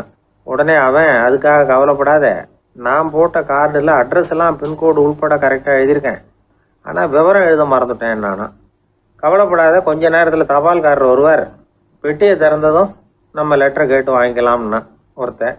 கொஞ்ச நேரத்துக்கு முன்னாடி அவர் வந்தார், கேட்டேன், அதுக்கப்புறம் தான் மனசுக்கு ரொம்ப கஷ்டமாக போச்சு நானா. இவன் ஏண்டான்னு கேட்டிருக்கான். அவன், இது தபால் புட்டு இல்லையா. ஒரு தடவை கலைவாணர் என்எஸ் கிருஷ்ணன் பேராசிரியர் கல்கியை சந்திச்சு பேசிக்கிட்டு இருந்தாராம். கலைவாணர் கல்கியை பார்த்து, எனக்கு கதை எழுத ஆசையா இருக்கு, எப்படி எழுதுறதுன்னு கேட்டாராம். கதை எழுதுறதுக்கு 4 மை வேணும்னாராம் கல்கி. அப்படியா, அப்படின்னா என்னென்ன கலர் மை அப்படின்னு கேட்டிருக்காரு கலைவாணர் சிரிச்சுக்கிட்டே. நான் சொன்னது கலர் மை இல்லை, அது வேற மை. அதாவது கதை எழுதுறதுக்கு தேவைப்படுகிற 4 மை எதுன்னா, 1 திறமை, 2 பேணாமை, 3வது தனிமை, 4வது பொறுமை அப்படின்னாராம். உடனே கலைவாணர், உங்கள் யோசனை அருமை அப்படின்னாராம். அதுதான் கலைவாணர். பொதுவாக எழுத்தாளர்கள் எழுதுகிற மாதிரி நடந்துக்கிறது இல்லை, ஆனால் கலைவாணர் என்ன சொல்லுவாரோ அதே மாதிரி நடந்துக்குவார். எல்லாருக்கும் எல்லாம் கிடைக்கணுங்கிற கருத்தை சினிமா படங்களில் வலியுறுத்துவார். அதே மாதிரி நடைமுறை வாழ்க்கையிலேயே எல்லாருக்கும் எல்லாமும் கொடுப்பார். பணம், பதவி, புகழ் இப்படி எதுவுமே இல்லாத ஒரு சாதாரண மனுஷனாக இருந்தால் கூட இவர் மனுஷனுக்கு கொடுக்குற மரியாதையில் கொஞ்சமும் குறைச்சல் இருக்காது. இந்த குணம் சாதாரணமாக எல்லாருக்கும் இருக்கிறது இல்லை. அவர் சினிமா தியேட்டருக்கு போய் சினிமா பார்க்குறது வழக்கம். அவர் வந்திருக்கிறாருங்கிறது தெரிஞ்சால் போதும், வெளியில் பிச்சைக்காரங்க வந்து கூடிடுவாங்க. இது அவருக்கு தெரியும். வெளியில் நம்மளை நம்பி ஒரு கூட்டம் காத்துக்கிட்டு இருக்குமேன்னு நினைப்பார். உடனே ஒரு 100 ரூபா நோட்டை கொடுத்து சில்லறையாக மாற்றிட்டு வர சொல்லுவார். படம் முடிஞ்சு வெளியில் வர்றப்போ சில்லறையோடு வருவார், எல்லாருக்கிட்டையும் கொடுத்துருவார். ஏன்னா எல்லாரும் தேடிட்டு வருவாங்க அவரை. என்ன எல்லாரும் சௌக்கியமாக இருக்கிறீங்களா அப்படின்னு பிரியமாக விசாரிப்பார். ஏதோ ரொம்ப நெருங்கின சொந்தக்காரங்களை விசாரிக்கிறது மாதிரி விசாரிப்பார். தன்கிட்ட இருக்கிற சில்லறையை எல்லாருக்கும் சமமாக பிரித்து கொடுத்துட்டு தான் அங்கேருந்து புறப்படுவார். ஒரு நாள் அது மாதிரி புறப்படுற சமயத்தில் ஒரு சின்ன பையனுக்கு சில்லறை எதுவும் கிடைக்கல கொடுக்கறதுக்கு. இது கலைவாணருக்கு தெரியாது. காரில் ஏறி புறப்பட்டு போயிட்டார். அந்த பையன் காரை பிடிச்சிக்கிட்டு பின்னாடியே ஓடியாந்துருக்கிறான். ஐயா, நீங்களே இல்லைன்னு சொன்னால் நான் என்ன பண்ணுறது, இன்னைக்கு பட்னி தான், அம்மாவுக்கு வேற உடம்பு சரியில்லை அப்படின்னு கத்திக்கிட்டே ஓடியாந்தானா. கலைவாணர் கவனிச்சிட்டார். உடனே காரை நிறுத்த சொன்னார், இறங்கினார். அந்த சின்ன பையனை கட்டி பிடிச்சிக்கிட்டு, என்னை மன்னிச்சுக்கப்பா, நான் கவனிக்காமல் வந்துட்டேன் அப்படின்னு சொல்லி அழ ஆரம்பிச்சிட்டாராம். இன்னொரு தடவை இதே மாதிரி ஒரு தியேட்டர்லேருந்து வெளியில் வந்திருக்கிறார். ஒரு ஆள் அவர்கிட்ட வந்து நின்றுருக்கார். அவர் கொடுக்கறதுக்கு இவர்கிட்ட பணம் இல்லை. பணம் இல்லையாப்பா அப்படின்னாராம். உங்ககிட்டே இல்லையா அப்படின்னாராம் அவர். கலைவாணருக்கு மனசு ரொம்ப சங்கடமாக போச்சு. உடனே புறப்பட்டு வீட்டுக்கு போனார். அங்கே இங்கே தேடி பார்த்து அங்கேருந்த கொஞ்சம் நெஞ்ச சில்லறையை எடுத்தார். காரு டிரைவரை கூப்பிட்டார். தியேட்டர் வாசலில் நின்றுக்கிட்டு இருந்த ஆசாமியோட அங்க அடையாளங்களை சொன்னார். காரை எடுத்துகிட்டு போய் அந்த ஆளை கண்டுபிடிச்சி இந்த காசை கொடுத்துட்டு வா அப்படின்னு அனுப்பி வச்சாராம். பிச்சை போடுறதுக்காக காரை அனுப்புனதாக வேற யாரை பற்றியாவது நீங்கள் கேள்விப்பட்டிருக்கிறீங்களா? அவர் ஒரு வித்தியாசமான மனிதர், வித்தியாசமான கலைஞர். கலைவாணரோட சகோதரர் கல்யாணம் நடந்தது. அதில் தியாகராஜ பாகவதர் கச்சேரி முடிஞ்ச உடனே அதில் சம்பந்தப்பட்ட கலைஞர்களுக்கெல்லாம் கலைவாணர் பரிசுகள் கொடுக்குறார். அந்த கச்சேரியில் கடம் வாசித்தவருக்கு மட்டும் மற்ற எல்லாருக்கும் கொடுத்ததை விட பெருசாக ஒரு வெள்ளி கோப்பையை பரிசாக கொடுத்தாராம். மற்றவங்களுக்கெல்லாம் சின்னதாக கொடுத்துட்டு கட வித்துவானுக்கு மட்டும் பெருசா பரிசு கொடுக்குறீங்களே ஏன்னு கேட்டிருக்கிறாங்க. அதுக்கு கலைவாணர் விளக்கம் கொடுத்தாராம். இப்பெல்லாம் ரயிலில் கூட்டம் அதிகங்கிறது உங்களுக்கு எல்லாருக்கும் தெரியும். இந்த வித்துவான் இவ்வளவு பெரிய மண்பானைய ரயில்ல ரொம்ப பத்திரமா உடையாம ரொம்ப தூரத்துல இருந்து கொண்டு வந்திருக்கிறாரே, அது என்ன சாமானியமான காரியமா? அவரோட அந்த சாமர்த்தியத்தை பாராட்டுறதுக்காக தான் அவருக்கு இவ்வளவு பெரிய பரிசு அப்படின்னாராம். அறிவில் சிறந்தவர்கள் ஆண்களா பெண்களா? என்னுடைய நண்பர் ஒருத்தரை பார்த்து நான் கேட்ட கேள்வி இது. அவர் மெதுவாக தன்னுடைய தலையை சொரிஞ்சுக்கிட்டே சொன்ன பதில், அதில் என்ன சார் சந்தேகம், அவங்க தான் அப்படின்னார். அனுபவ அடிப்படையில் அவர் இப்படி சொல்கிறார். அறிவியல் அடிப்படையில் பார்க்குறவங்களும் இப்படி தான் சொல்கிறாங்க. இயற்கையின் நோக்கம் இனப்பெருக்கம், இதில் பெண்களின் பங்கு அதிகம். அதனால் இயற்கையே பெண்களுக்கு பல சலுகைகளை கொடுத்துருக்குது, சக்தியை கொடுத்துருக்குது. இப்போ வெளிநாடுகளில் இதை பற்றியெல்லாம் நிறைய ஆராய்ச்சி பண்ணி பார்த்துருக்குறாங்க. புள்ளி விவரங்கள்லாம் வெளியிட்டிருக்கிறாங்க. ஆண் குழந்தைகளை விட பெண் குழந்தைகள் முன்னாடியே பேச ஆரம்பிச்சுடுறாங்களாம். அது மட்டும் இல்லை, அதிக எண்ணிக்கையில் வார்த்தைகளை கற்றுக்கிறாங்களாம். அப்புறம் பலவிதமான வாக்கிய அமைப்புகளை அமைச்சு பேசுறதுலேயும் பெண் குழந்தைகள் முன்னாடியே ஆரம்பிச்சுடுறாங்களாம். இதெல்லாம் சீக்கிரமாக செய்கிறது பெண் குழந்தைகள் தான். சம வயது உள்ள ஆண் குழந்தைகள் பெண் குழந்தைகள் இவங்களை வச்சு சோதனைகள் பண்ணி பார்த்துருக்குறாங்க. அதாவது ஒரே வயசுள்ள ஆண் குழந்தை பெண் குழந்தை இதெல்லாம் வச்சு அவங்கக்கிட்ட ஒரே கேள்வியை பல விதமாக கேட்குறது, ஒரே செய்தியை வேறு வேறு கோணங்கள்லேருந்து விளக்கிறது, தவறு இல்லாமல் பேசுறது, வேகமாக படிக்கிறது, எழுதுறது, புரிஞ்சுக்கிறது, இப்படி இதை பற்றிலாம் எத்தனையோ சோதனைகள்லாம் செஞ்சு பார்த்துருக்குறாங்க. அப்படி பார்த்ததில் என்ன தெரிஞ்சதுன்னா, அதில் எல்லாம் ஆண் குழந்தைகளை விட பெண் குழந்தைகள் 1.5 மடங்கு அதிக திறமை உள்ளவங்களாக இருக்கிறாங்களாம். இன்னொரு மொழியை கற்றுக்கிறது, பேசுறது, எழுதுறது, இது கூட பெண்களுக்கு சுலபமாக வருதான். 2 மொழிகளை மாற்றி மாற்றி பேசுறது, மொழிபெயர்க்கிறது, இப்படிலாம் கூட சோதனை பண்ணி பார்த்துருக்குறாங்க. இதுலேயும் பெண்களுக்கு தான் அதிக திறன். சரி, இதை விடுங்க. புள்ளி வச்சு கோலம் போடுறது, அதிலிருந்து இந்த கை கடிகாரங்களில், கம்ப்யூட்டர்களில் நுண்ணிய பாகங்களை பொருத்துறது, இது வரைக்கும் பெண்கள் தான் திறமையாக செயல்படுறாங்க அப்படிங்கிறது அந்த சோதனை முடிவு. இந்த நுட்பம், துல்லியம், விரைவு, சிறு கை இயக்கங்களோடு செய்ய வேண்டிய மென்மையான பணிகள், இதுக்கெல்லாம் தேவை கவன குவியம், பொறுமை, இதெல்லாம் பெண்கள்கிட்ட தான் இருக்குதான். அமெரிக்காவில் இன்னொரு சோதனை கூட செஞ்சு பார்த்துருக்குறாங்க. பெண்களின் மூக்கு மோப்ப உணர்வு இதெல்லாம் எப்படின்னு பார்த்துருக்குறாங்க. பெண்கள் அதிக எண்ணிக்கையில் வாசனைகளை பிரித்து கண்டுபிடிச்சி விடுறாங்களாம்.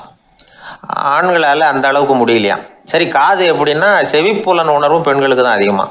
ஒரு கும்பல், அதில் பலவிதமான சத்தம், அதுக்கு இடையில இந்த குரலோட தொனி, ஏற்ற இறக்கம், இதை வச்சே பேசுகிற ஆளை கண்டுபிடிச்சிடுறாங்களாம். ஒரு கூட்டத்தில் தன்னுடைய வீட்டுக்காரர் எங்கே இருக்கார், பிள்ளைகள் எங்கே இருக்காங்க அப்படிங்கிறதெல்லாம் பெண்கள் சீக்கிரமாக கண்டுபிடிச்சி விடுறாங்களாம். இன்னொரு விஷயம், ஒரு பொருளை பார்த்த உடனே அது என்னென்னு அடையாளம் கண்டுக்கிறது, அதை மனசில் பதிய வச்சுக்கிறது, அப்புறமா இன்னொரு சந்தர்ப்பத்தில் அது எங்கே இருந்தது அப்படின்னு சரியாக ஞாபகப்படுத்திக்கிறது, இது மாதிரி சோதனைகள்லாம் கூட பெண்கள் தான் முன்னணியில் இருக்கிறாங்க. ஒரு சராசரி சூழ்நிலையில் ஆண்களை விட அதிகமான எண்ணிக்கையில் புன்னகை புரிகிறது, சிரிக்கிறது பெண்கள் தானா. அதிகமாக தோழமை உணர்வோடு பேசுகிறதும் அவங்க தானா.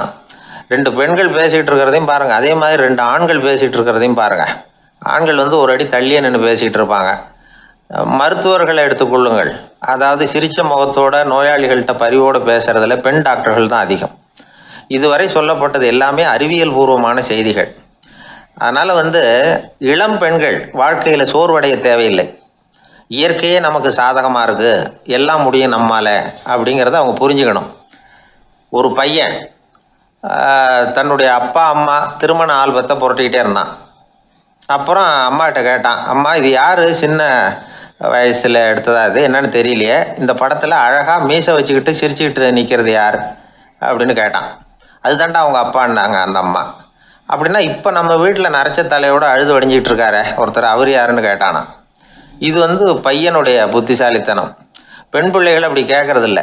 அதனால் இந்த கதையெல்லாம் எதுக்காக அப்படின்னா, இளம் பெண்கள் வாழ்க்கையில் சோர்வு அடைஞ்சு போயிடக்கூடாது. அதனால் பெண்கள் எல்லாம் முடியும் நம்மாலும் அப்படிங்கிறத நினச்சி செயல்பட்டாங்கன்னா வாழ்க்கையில் வெற்றி நிச்சயம். ஒருத்தங்க கூட நாம் சண்டை போடுறோம், அதில் நாமளே ஜெயிச்சு விட்றதா வச்சுக்குவோம். நம்ம மனசுக்கு சந்தோஷமாக தான் இருக்கும், இருந்தாலும் உள் மனசில் ஒரு பயமும் உண்டாகலாம். தோற்று போனவன் சும்மா இருப்பானா? அவன் மறுபடியும் எப்போ சந்தர்ப்பம் வரும்னு எதிர்பார்த்துக்கிட்டு தானே இருப்பான். அதனால வெற்றியின் ஒரு பக்கம் சந்தோஷமா இருந்தாலும் இன்னொரு பக்கம் பயமா தான் இருக்கும். ஒரு மன்னன் இருந்தான், நிறைய பேரோட அவன் சண்டை போட்டான், ஜெயிச்சான், பல நாடுகளை வென்றான். அதனாலேயே அவன் மனசுக்குள்ள ஒரு பயம் உண்டாயிட்டுது. பகை மன்னர்கள் எல்லாம் படையெடுத்துக்கிட்டு வந்துட்டா என்ன பண்றது அப்படிங்கிற பயம். எல்லாரும் இப்ப இருக்கிற இந்த மாளிகையை கைப்பற்றிக்கிட்டா என்ன பண்றது அப்படின்னு யோசனை பண்ணா நடுங்க ஆரம்பிச்சிட்டான். ஏன் ஒரு மாதிரியா இருக்கிறீங்க அப்படின்னு கேட்டார் அமைச்சர். இவன் விவரத்தை சொன்னான். 2 பேருமா சேர்ந்து ஒரு திட்டம் போட்டாங்க. அதன் பிரகாரம் ஒரு பெரிய மாளிகை ஒண்ண புதுசா கட்டினாங்க. அதுக்கு ஜன்னல்லாம் எதுவும் கிடையாது. உள்ள போறதுக்கு வெளியில வர்றதுக்கு ஒரே ஒரு கதவு மட்டும்தான் உண்டு. அதை தவிர அந்த மாளிகைக்கு வேற எந்த வழியும் கிடையாது. ஒரு சின்ன துவாரம் தெரிஞ்சா கூட அதையும் சுத்தமா அடைச்சுட்டாங்க. ஒரே ஒரு கதவு வச்சானே, அந்த வழியை பாதுகாக்கிறதுக்கும் ஏராளமான வீரர்களை காவலுக்கு நிறுத்தி வச்சிருக்கிறாங்க. இவ்வளவும் பண்ணி முடிச்சதுக்கு அப்புறம் தான் அந்த மன்னனுக்கு மனசு திருப்தியா இருந்துதான். ஒரு நாள் அந்த ராஜாவும் அமைச்சரும் அந்த ஒரு கதவு வழியா வெளியில வந்திருக்கிறாங்க மெதுவா. என்ன அமைச்சரே, எப்படி நம்ம ஏற்பாடு அப்படின்னு அட்டகாசமா சிரிச்சுக்கிட்டே கேட்டானா ராஜா. அபாரம்னார் அமைச்சர். அவர் வேற என்ன சொல்லுவார். இவங்க 2 பேரும் இப்படி பேசிக்கிட்டதை அங்க வீதி ஓரமா உட்கார்ந்து இருந்த ஒரு பெரியவர் கேட்டுட்டு அவரு சிரிச்சாராம். அவரு சிரிக்கிறத பார்த்தும் மன்னனுக்கு கோவம் வந்துட்டுது. அதை பார்த்ததும் ஏன்பா சிரிக்கிறேன்னு கேட்டிருக்கார். அதுக்கு அந்த பெரியவர் சொன்னாராம், ரொம்பவும் புத்திசாலித்தனமா தான் இந்த மாளிகையை கட்டி இருக்கிறீங்க, ரொம்ப பாதுகாப்பா தான் இருக்குது, இருந்தாலும் ஒரு குறை தெரியுதுன்னார். என்னன்னு கேட்டார் அவரு.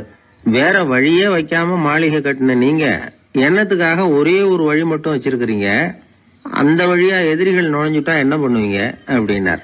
என்ன பண்றதுன்னார் அவரு. அதையும் ஒரு கருங்கல் சுவர் எழுப்பி சுத்தமா அடைச்சு விடுங்க, அதுதான் நல்லது. அதுக்கப்புறம் எதிரிகள் பயம் கொஞ்சம் கூட இல்லாம நீங்க உள்ள உட்காந்துக்கலாம், அதுதான் ரொம்ப பத்திரம் அப்படின்னார். மன்னன் யோசனை பண்ணி பார்த்தான். பளிச்சுன்னு ஒரு யோசனை தோணுச்சு. அது சரி, நீங்க சொல்றது மாதிரி அந்த ஒரு வழியையும் அடைச்சுட்டா இந்த மாளிகைங்கிறது ஒரு கல்லறை மாதிரி ஆயிடுமே அப்படின்னாராம்.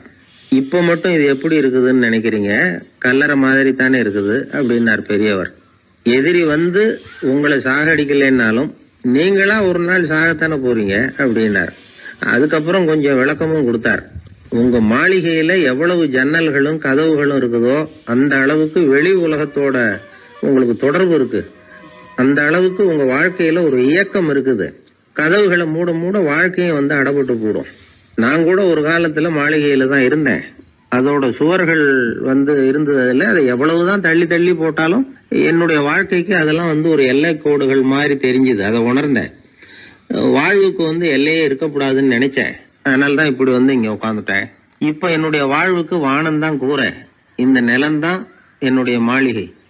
இப்பதான் வாழ்க்கையை முழுமையா என்னால உணர முடியுது, அனுபவிக்க முடியுது அப்படின்னாரு அந்த பெரியவர். அந்த அரசர் ஒரு பெரிய தத்துவத்தை புரிஞ்சுக்கிட்டாராம். தன்னோட மாளிகைக்கு நிறைய ஜன்னல்களையும் கதவுகளையும் வைக்க சொல்லி உத்தரவு போட்டாராம். இப்படி ஒரு கதை உண்டு. ஒரு சுடுகாட்டுல ஒரு கல்லறைக்கு மேல கால் போட்டுக்கிட்டு உட்காந்துக்கிட்டு இருந்தான் ஒருத்தன். அந்த வழியா போன ஒருத்தர் அவனை பார்த்து கேட்டாராம், ஏப்பா இப்படி பேய் பிசாசு நடமாடுற இந்த மயானத்துக்கு கல்லறைக்கு மேல உட்கார்ந்து இருக்கிறியே அப்படின்னு கேட்டாராம்.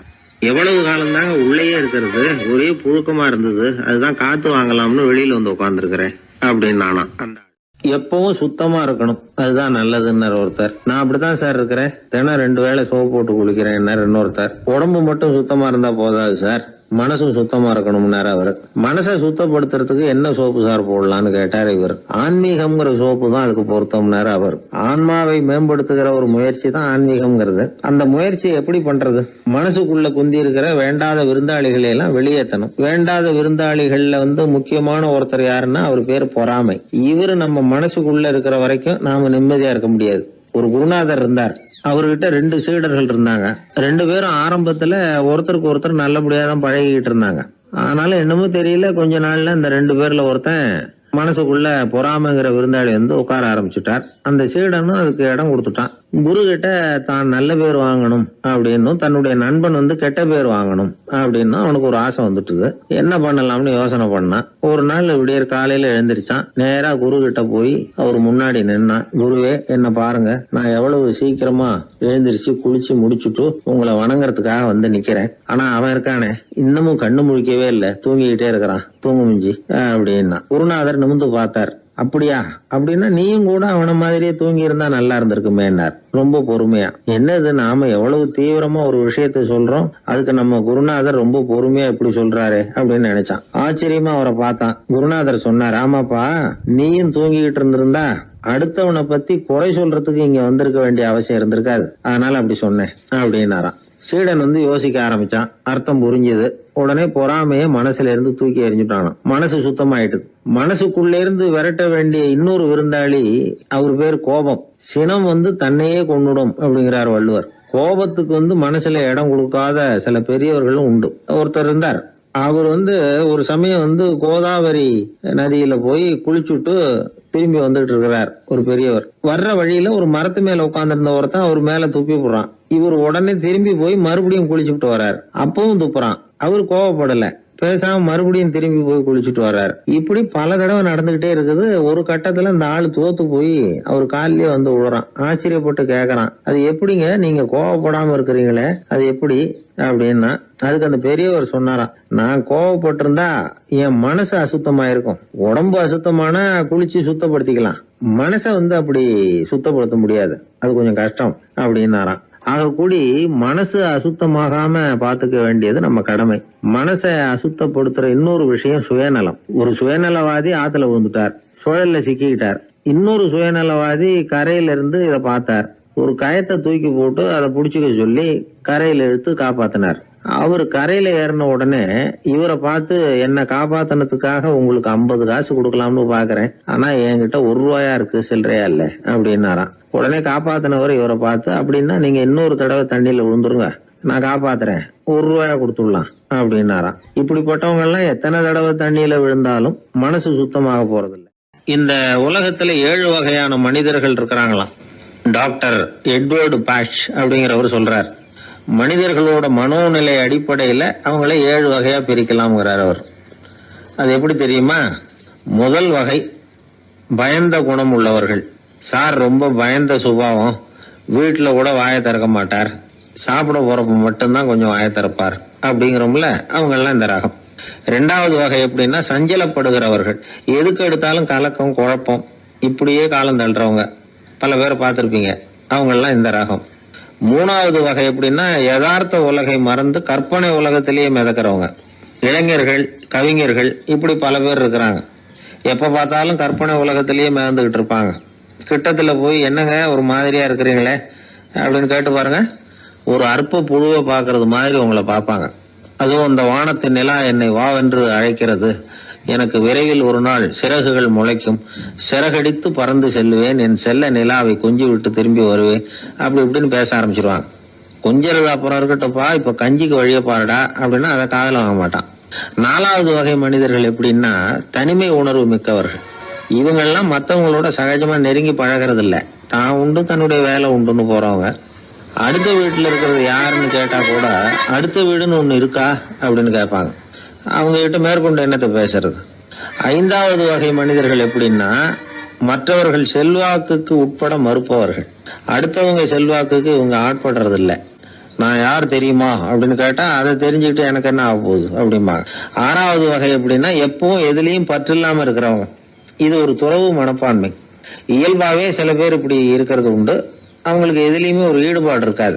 7வது வகை மனிதர்கள் மற்றவங்க கவலையை தன்னுடையதா ஆக்கிக்கிட்டு கவலைப்படுறவங்க. இவங்க மகாத்மாக்கள். தான் வேற அடுத்தவங்க வேறன்னு நினைக்கிறது இல்லை. இவங்க அப்படிப்பட்ட எண்ணம் இவங்களுக்கு வர்றதில்லை.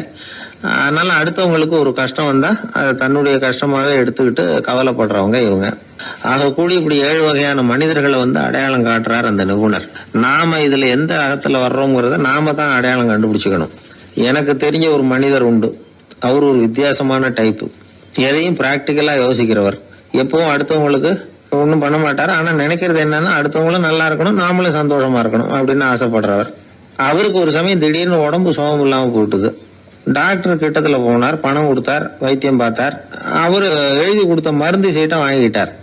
மருந்து கடைக்கு போனாரு, பணம் கொடுத்தாரு, மருந்து வாங்கினார். அதை எடுத்துட்டு வீட்டுக்கு வந்தார். அதுக்கப்புறம் அந்த மருந்தை சாப்பிடணும்ல, சாப்பிடல, அப்படியே சும்மா வச்சுட்டார். அவரை பார்த்து கேட்டோம், ஏன் சார் இப்படி பண்றீங்க, வீண் செலவு தானே இது, நீங்க எதுக்காக டாக்டர் கிட்ட போய் பணம் செலவு பண்ணீங்க அப்படின்னு கேட்டாங்க. அது சொல்றாரு, டாக்டர் வாழணும் இல்லையா அதுக்காக. சரி, அதுக்கப்புறம் என்னத்துக்கு மருந்து வாங்கினீங்க அப்படின்னு கேட்டா, மருந்து கடைக்காரர் வாழணும் இல்லையா, அதுக்காக அப்படின்னாரு. சரி, அப்புறம் ஏன் வாங்கின மருந்து சாப்பிடாம வச்சிருக்கிறீங்க அப்படின்னா, நான் வாழணும் இல்லையா அதுக்காக அப்படின்னாராம் அந்த ஆள். ஒரு பூங்கா, அங்க ஒருத்தர் நின்றுட்டு இருக்கிறார், ஏதோ ஆழ்ந்த யோசனையில இருக்கிறார். அந்த பக்கமா இன்னொருத்தர் வந்தார், இவரை கவனிச்சார். என்ன யோசனைன்னு கேட்டார். எப்படி எழுந்திருக்கிறதுன்னு யோசனை பண்ணிட்டு இருக்கிறேன்னாரு அவர். கேட்டவருக்கு ஒரு மாதிரி ஆயிட்டது. ஏற்கனவே நின்றுட்டு இருக்கிற ஒருத்தர் எப்படி எழுந்திருச்சு நிக்கிறதுன்னு யோசிக்கிறாருன்னா அது ஆச்சரியம் தானே. அதுக்கப்புறம் இவர் யோசிக்க ஆரம்பிச்சார், என்ன இவர் இப்படி பேசுறாரு அப்படின்னு. கீழே விழுந்தாதானே எழுந்திருச்சு நிக்க முடியும். எழுந்திருக்கணும்னு நினைக்கிறவங்க முதல்ல கீழே விழணும். இவர் முதல்ல கீழே விழணும், அதுக்கப்புறம் தான் எழுந்திருக்கிறது எப்படின்னு சிந்திக்க முடியும். இந்த உலகத்துல எல்லாருமே கீழே விழுந்து எழுந்தவர்கள் தான். இப்ப இந்த குழந்தை பருவத்துல கீழே விழாம நடைபயில கற்றுக்கிட்டவங்க யாராவது உண்டா? சின்ன வயசுல ஒரு தடவை கூட கீழே விழல சார், அப்படியே பிறந்தாரு வளர்ந்தாரு பெரியவர் ஆயிட்டார் அப்படின்னு யாரையும் சொல்ல முடியாது. மனுஷங்கிறவன் விழுந்து புரண்டு எழுந்துதான் நடக்க கத்துக்கிறான். ஒரு உண்மையை நாம எல்லாரும் புரிஞ்சுக்கணும். இந்த உலகத்துல தவறு செய்யாத மனிதர்களே யாரும் கிடையாது. அப்படி இருக்கிறப்போ எப்போதாவது நாம தவறு பண்ணிவிட்டோம்னா அதுக்காக மனசு உடைஞ்சு போயிடக்கூடாது. வாழ்க்கையில வெறுப்பு வந்துடக்கூடாது. தவறு நடந்துட்டுதா அதுக்காக மனசு உடைஞ்சு போடாதீங்க, அதை ஒரு பாடமா எடுத்துக்கங்க. அதே தவறு மறுபடியும் நடக்காம வேணும்னா பாத்துக்கலாம், அது போதும். தடைக்கல்ல படிக்கெல்லாம் மாத்திக்கணும், இதுதான் இதுல முக்கியம். ஒரு அலுவலகம், அங்க ஒரு அதிகாரி, அவர் உயர்ந்த பதவியில இருந்தார், சிறந்த நிர்வாகின்னு பேர் வாங்கினவர். அவர் தனக்கு கீழே வேலை செய்யறவங்க கிட்ட எல்லாம் சொல்லுவாராம், இந்த நிறுவனத்துல நீங்க எத்தனை தடவை வேணும்னாலும் தவறுகள் செய்யலாம், ஒரே விஷயம் என்னன்னா ஒரே தவறை மறுபடியும் செய்யக்கூடாது, அது முக்கியம் அப்படின்பாராம். இத மேம்போக்கா பார்த்தா அவர் ஏதோ தன்னுடைய ஊழியர்களை தவறு செய்ய தூண்டுறது மாதிரி தெரியும். ஆனா உண்மை அப்படி இல்ல. இன்னைக்கு என்ன நடக்குது தெரியுமா? அநேகமா எல்லா மனிதர்களுமே ஒரே தவறை தான் மறுபடியும் செய்யறாங்க. விளையாட்டு வீரர்கள் ஒரே மாதிரியான தவறுகளை திரும்ப திரும்ப செய்யறது உண்டு. கணக்கு எழுதுறவங்களை பாருங்க, ஒரே தப்ப மறுபடியும் செய்வாங்க. அலுவலகம் வருகிறவர்களை கவனிங்க, ஒரு நாள் தாமதமா வந்தா பரவாயில்ல, தினமும் தாமதமா வருவாங்க. இது மாதிரி செய்த தவறையே திரும்ப திரும்ப செய்யறதுக்கு என்ன காரணம்? ஞாபக மறதி, கவனக்குறைவு, தன்னுடைய திறமை பேர்ல அளவுக்கு மீறிய நம்பிக்கை, இப்படி இதுல ஏதாவது ஒரு காரணமா இருக்கலாம் அப்படிங்கிறாங்க இது பற்றி ஆய்வு செய்கிற வல்லுநர்கள். ஒரு தடவை செஞ்ச தவிர மறுபடியும் செய்யறது இல்லைன்னு முடிவு செஞ்சுக்கிட்டு அதை செயல்படுத்த கத்துக்கணும், அது போதும், வாழ்க்கை வெற்றிகரமா அமையும் அப்படிங்கிறாங்க அந்த அனுபவசாலிகள்.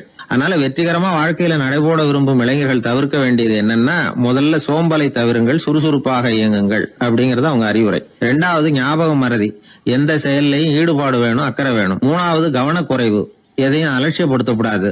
4வது என்னால முடியாதது எதுவுமே கிடையாது அப்படிங்கிற அளவுக்கு மீறிய நம்பிக்கை, அது ஆபத்துல கொண்டு போய் விட்டுரும். முதல் தவறு உங்களுக்கு ஒரு பாடமா அமையணும். ஒரு மனிதர் அவர் தன்னுடைய 2 காதுலயும் கட்டு போட்டுக்கிட்டு வந்தார். அவருடைய நண்பர் அதை கவனிச்சுட்டாரு. என்ன சார் ஆச்சு, 2 காதுலயும் கட்டு போட்டுருக்கீங்களே அப்படின்னு விசாரிச்சார். ஒண்ணுமில்ல சார், வீட்டுல ரொம்ப ஆர்வமா டிவியில கிரிக்கெட் மேட்ச் பாத்துக்கிட்டு இருந்தேன். இப்போ என்னுடைய மனைவி துணிகளுக்கு அயன் பண்ணிட்டு இருந்தாங்க. அயன் பாக்ஸ் அப்படியே வச்சுட்டு அடுப்பங்கரைக்கு போயிட்டாங்க. அந்த சமயம் பார்த்து டெலிபோன் பண்ணி அடிச்சது. அவசரமா ஓடி போய் அதை எடுத்து காதுல வச்சேன். அப்பதான் தெரியும் அது அயன் பாக்ஸ்ங்கிற விஷயம். சூடா இருந்ததா, சுட்டு விட்டது அப்படின்னாரு. ஒரு காது சரி சார், 2 காது ஏன் அப்படி ஆச்சு அப்படின்னு கேட்டார். அதே ஆளு மறுபடியும் போன் பண்ணா சார் அப்படின்னாரு. இவர் எவ்வளவு தூரம் யோசிச்சிருப்பாரு பாருங்க. தவறு மறுபடியும் நடக்க கூடாது, முதல் தவறு உங்களுக்கு ஒரு பாடமாக அமையட்டும் அப்படிங்கறது தான் இதுல இருந்து நாம தெரிந்து கொள்ள வேண்டிய கருத்து. அதனால தவறுகள் அதெல்லாம் தடைக்கெல்லாம் நினைக்க வேண்டாம், படிக்கெல்லாம் நினைப்போம். அப்படி நினைச்சோம்னா வாழ்க்கையில வெற்றி நிச்சயம். காசி தேசத்துல ஒரு வேடன் இருந்தானா, அவன் வழக்கம் போல காட்டுக்கு வேட்டையாட போயிருக்கிறான். ஒரு மானுக்கு நேரா குறி பார்த்து அம்ப விட்டுருக்கான். குறி தவறி போய் அந்த அம்பு ஒரு பெரிய மரத்து மேல போய் குத்திக்கிட்டுது. விஷம் தடவுன அம்பு, அதனால மரம் வீணா போயிட்டுது. அதுல இருந்த இலை காய் எல்லாம் உதிர ஆரம்பிச்சுட்டுது. கொஞ்ச நாள்ல அந்த மரம் பூரா காஞ்சி அப்படியே பட்டு போச்சு. அந்த மரத்துல ஒரு பொந்து, அதுல ஒரு கிளி ரொம்ப காலமா இருந்துகிட்டு இருக்குது. அந்த மரம் நல்லபடியா வளமா இருந்த காலத்துல நிறைய பறவைகள் அதுல தங்கி இருந்தது. மரம் காய ஆரம்பிச்சதும் அந்த பறவை எல்லாம் யோசிக்க ஆரம்பிச்சது, சரி இனிமே இந்த மரம் நமக்கு சரிப்பட்டு வராது, வேற இடம் பார்க்க வேண்டியதுதான் அப்படின்னு நினைச்சு ஒவ்வொன்னா பறந்து போக ஆரம்பிச்சுட்டுது. கடைசியில தங்கி இருந்தது அந்த ஒரு கிளி மட்டும்தான். அது அந்த மரத்தை விட்டுட்டு எங்கேயும் போறதுக்கு பிரியப்படல. ஏன்னா அதுக்கு அந்த மரத்து மேல அவ்வளவு அன்பு. இறை தேடுறதுக்கு கூட அந்த கிளி வெளியே போறதில்ல. சாப்பிடாம இருந்தா உடம்பு என்னத்துக்கு ஆகும்? கிளி ரொம்ப வாடி போயிட்டுது, சத்தம் போட்டு கத்த கூட அதால முடியல. அந்த கிளி இப்படி நடந்துக்கிறது தேவலோகத்துல இருந்த இந்திரனுக்கே ரொம்ப ஆச்சரியமா இருந்ததுதான். நேர்ல போய் அந்த கிளிய பாத்துட்டு வந்தா தேவையில்லைன்னு தோணுச்சு அவனுக்கு. உடனே தேவலோகத்திலிருந்து புறப்பட்டு பூலோகத்துக்கு வந்து சேர்ந்தான் இந்திரன். ஒரு சாதாரண மனுஷன் மாதிரி அந்த கிளிக்கு முன்னாடி போய் நின்னான். கிளியே, உனக்கு என்ன பைத்தியமா? இந்த மரத்துல இலையும் இல்ல காயும் இல்ல, கிளையெல்லாம் காஞ்சி போய் எப்போ ஒடிஞ்சு விழலாம்னு நேரம் பார்த்துக்கிட்டு இருக்குது. நீ இன்னமும் இதையே கட்டிக்கிட்டு அழுதுகிட்டு இருக்கிறிய. உன் கூட இருந்த மற்ற பறவைகள்லாம் பாத்தியா? இதே காட்டுல உள்ள செழிப்பான மரங்கள்ல போய் கூடு கட்டிக்கிட்டு சுகமா இருந்துகிட்டு இருக்கு. நீ மட்டும் ஏன் இப்படி கஷ்டப்படணும் அப்படின்னு கேட்டான் இந்திரன். கிளியை சும்மா சோதிக்கிறதுக்காக தான் அப்படி கேட்டிருக்கான். அந்த கிளிக்கு தவ வலிமை அதிகம், அதனால வந்திருக்கிறது இந்திரன் தாங்கிறது அதுக்கு புரிஞ்சு போச்சு. தேவேந்திரா, நான் இந்த மரத்துல தான் பிறந்தேன் வளர்ந்தேன். சின்ன வயசுல இருந்து என்னை வளர்த்து காப்பாத்தி ஆளாக்குனது இந்த மரம் தான். எனக்கு பசி எடுத்தப்போ பழம் கொடுத்தது இந்த மரம் தான்.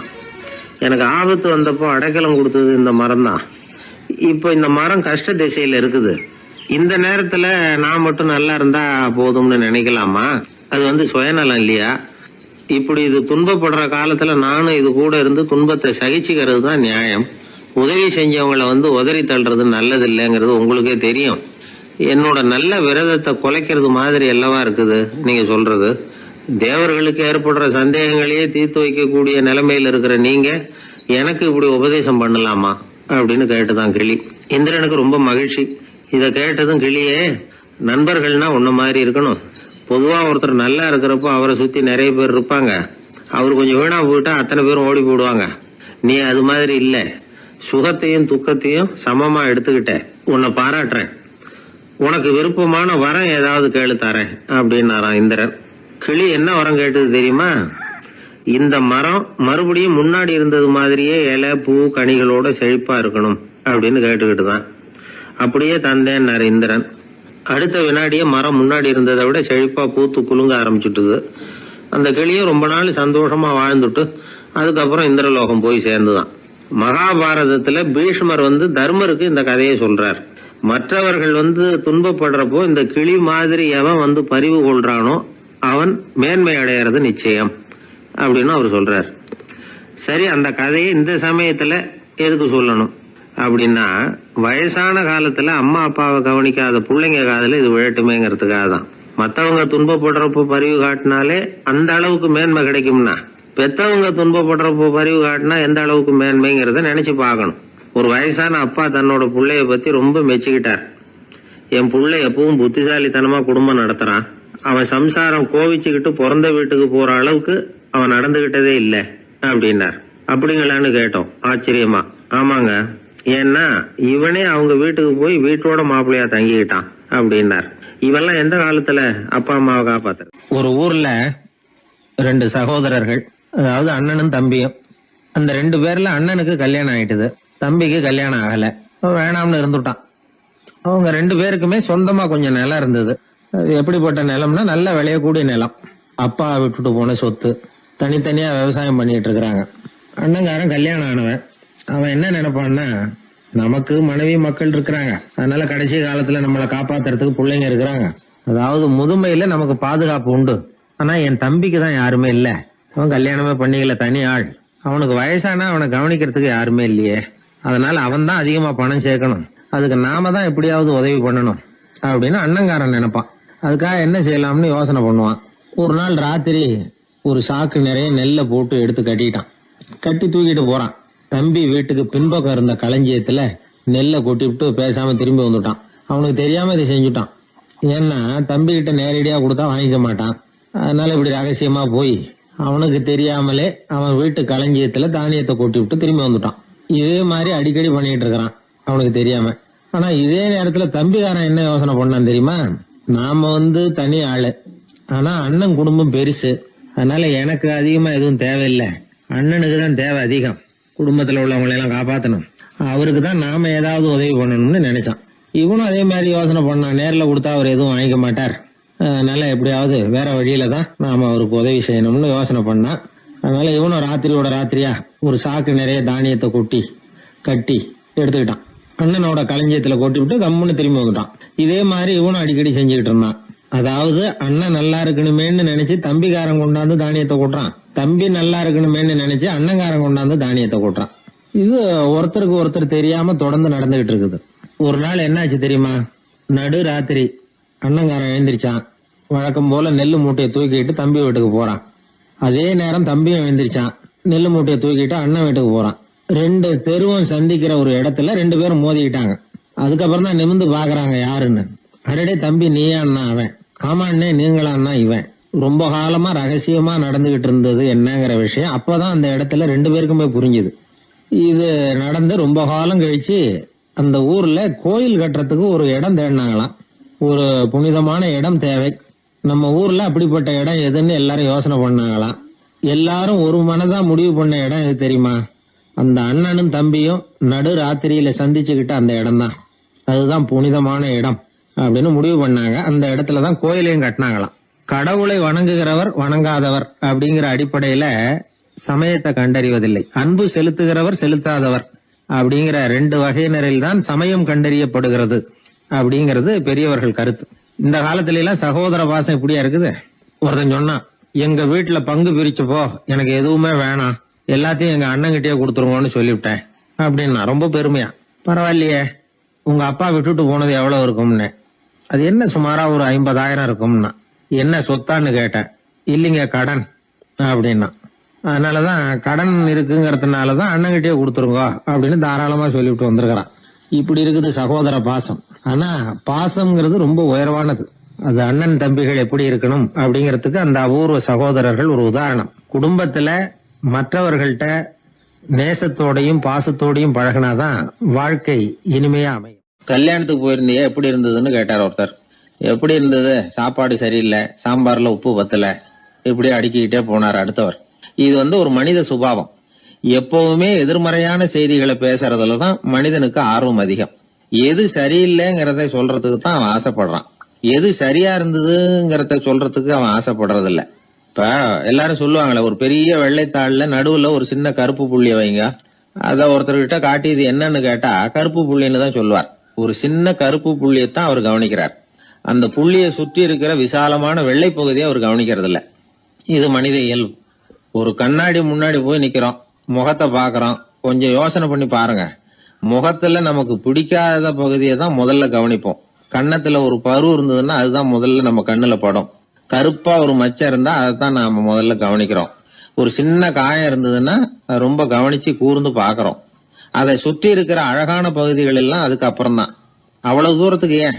காலையில ஒரு செய்தித்தாளை கையில எடுத்து புரட்டுறீங்க, எதிர்மறையான செய்திகளை தான் முதல்ல பாக்குறோம். ஆக்கப்பூர்வமான செய்திகள்லாம் அதுக்கப்புறம் தான். எதிர்மறையான செய்திகள் தான் பத்திரிகைகளின் விற்பனையை உயர்த்துது. இப்ப ஒரு கும்பல்ல கலவரம், பத்திரிகையில செய்தி எப்படி வருது?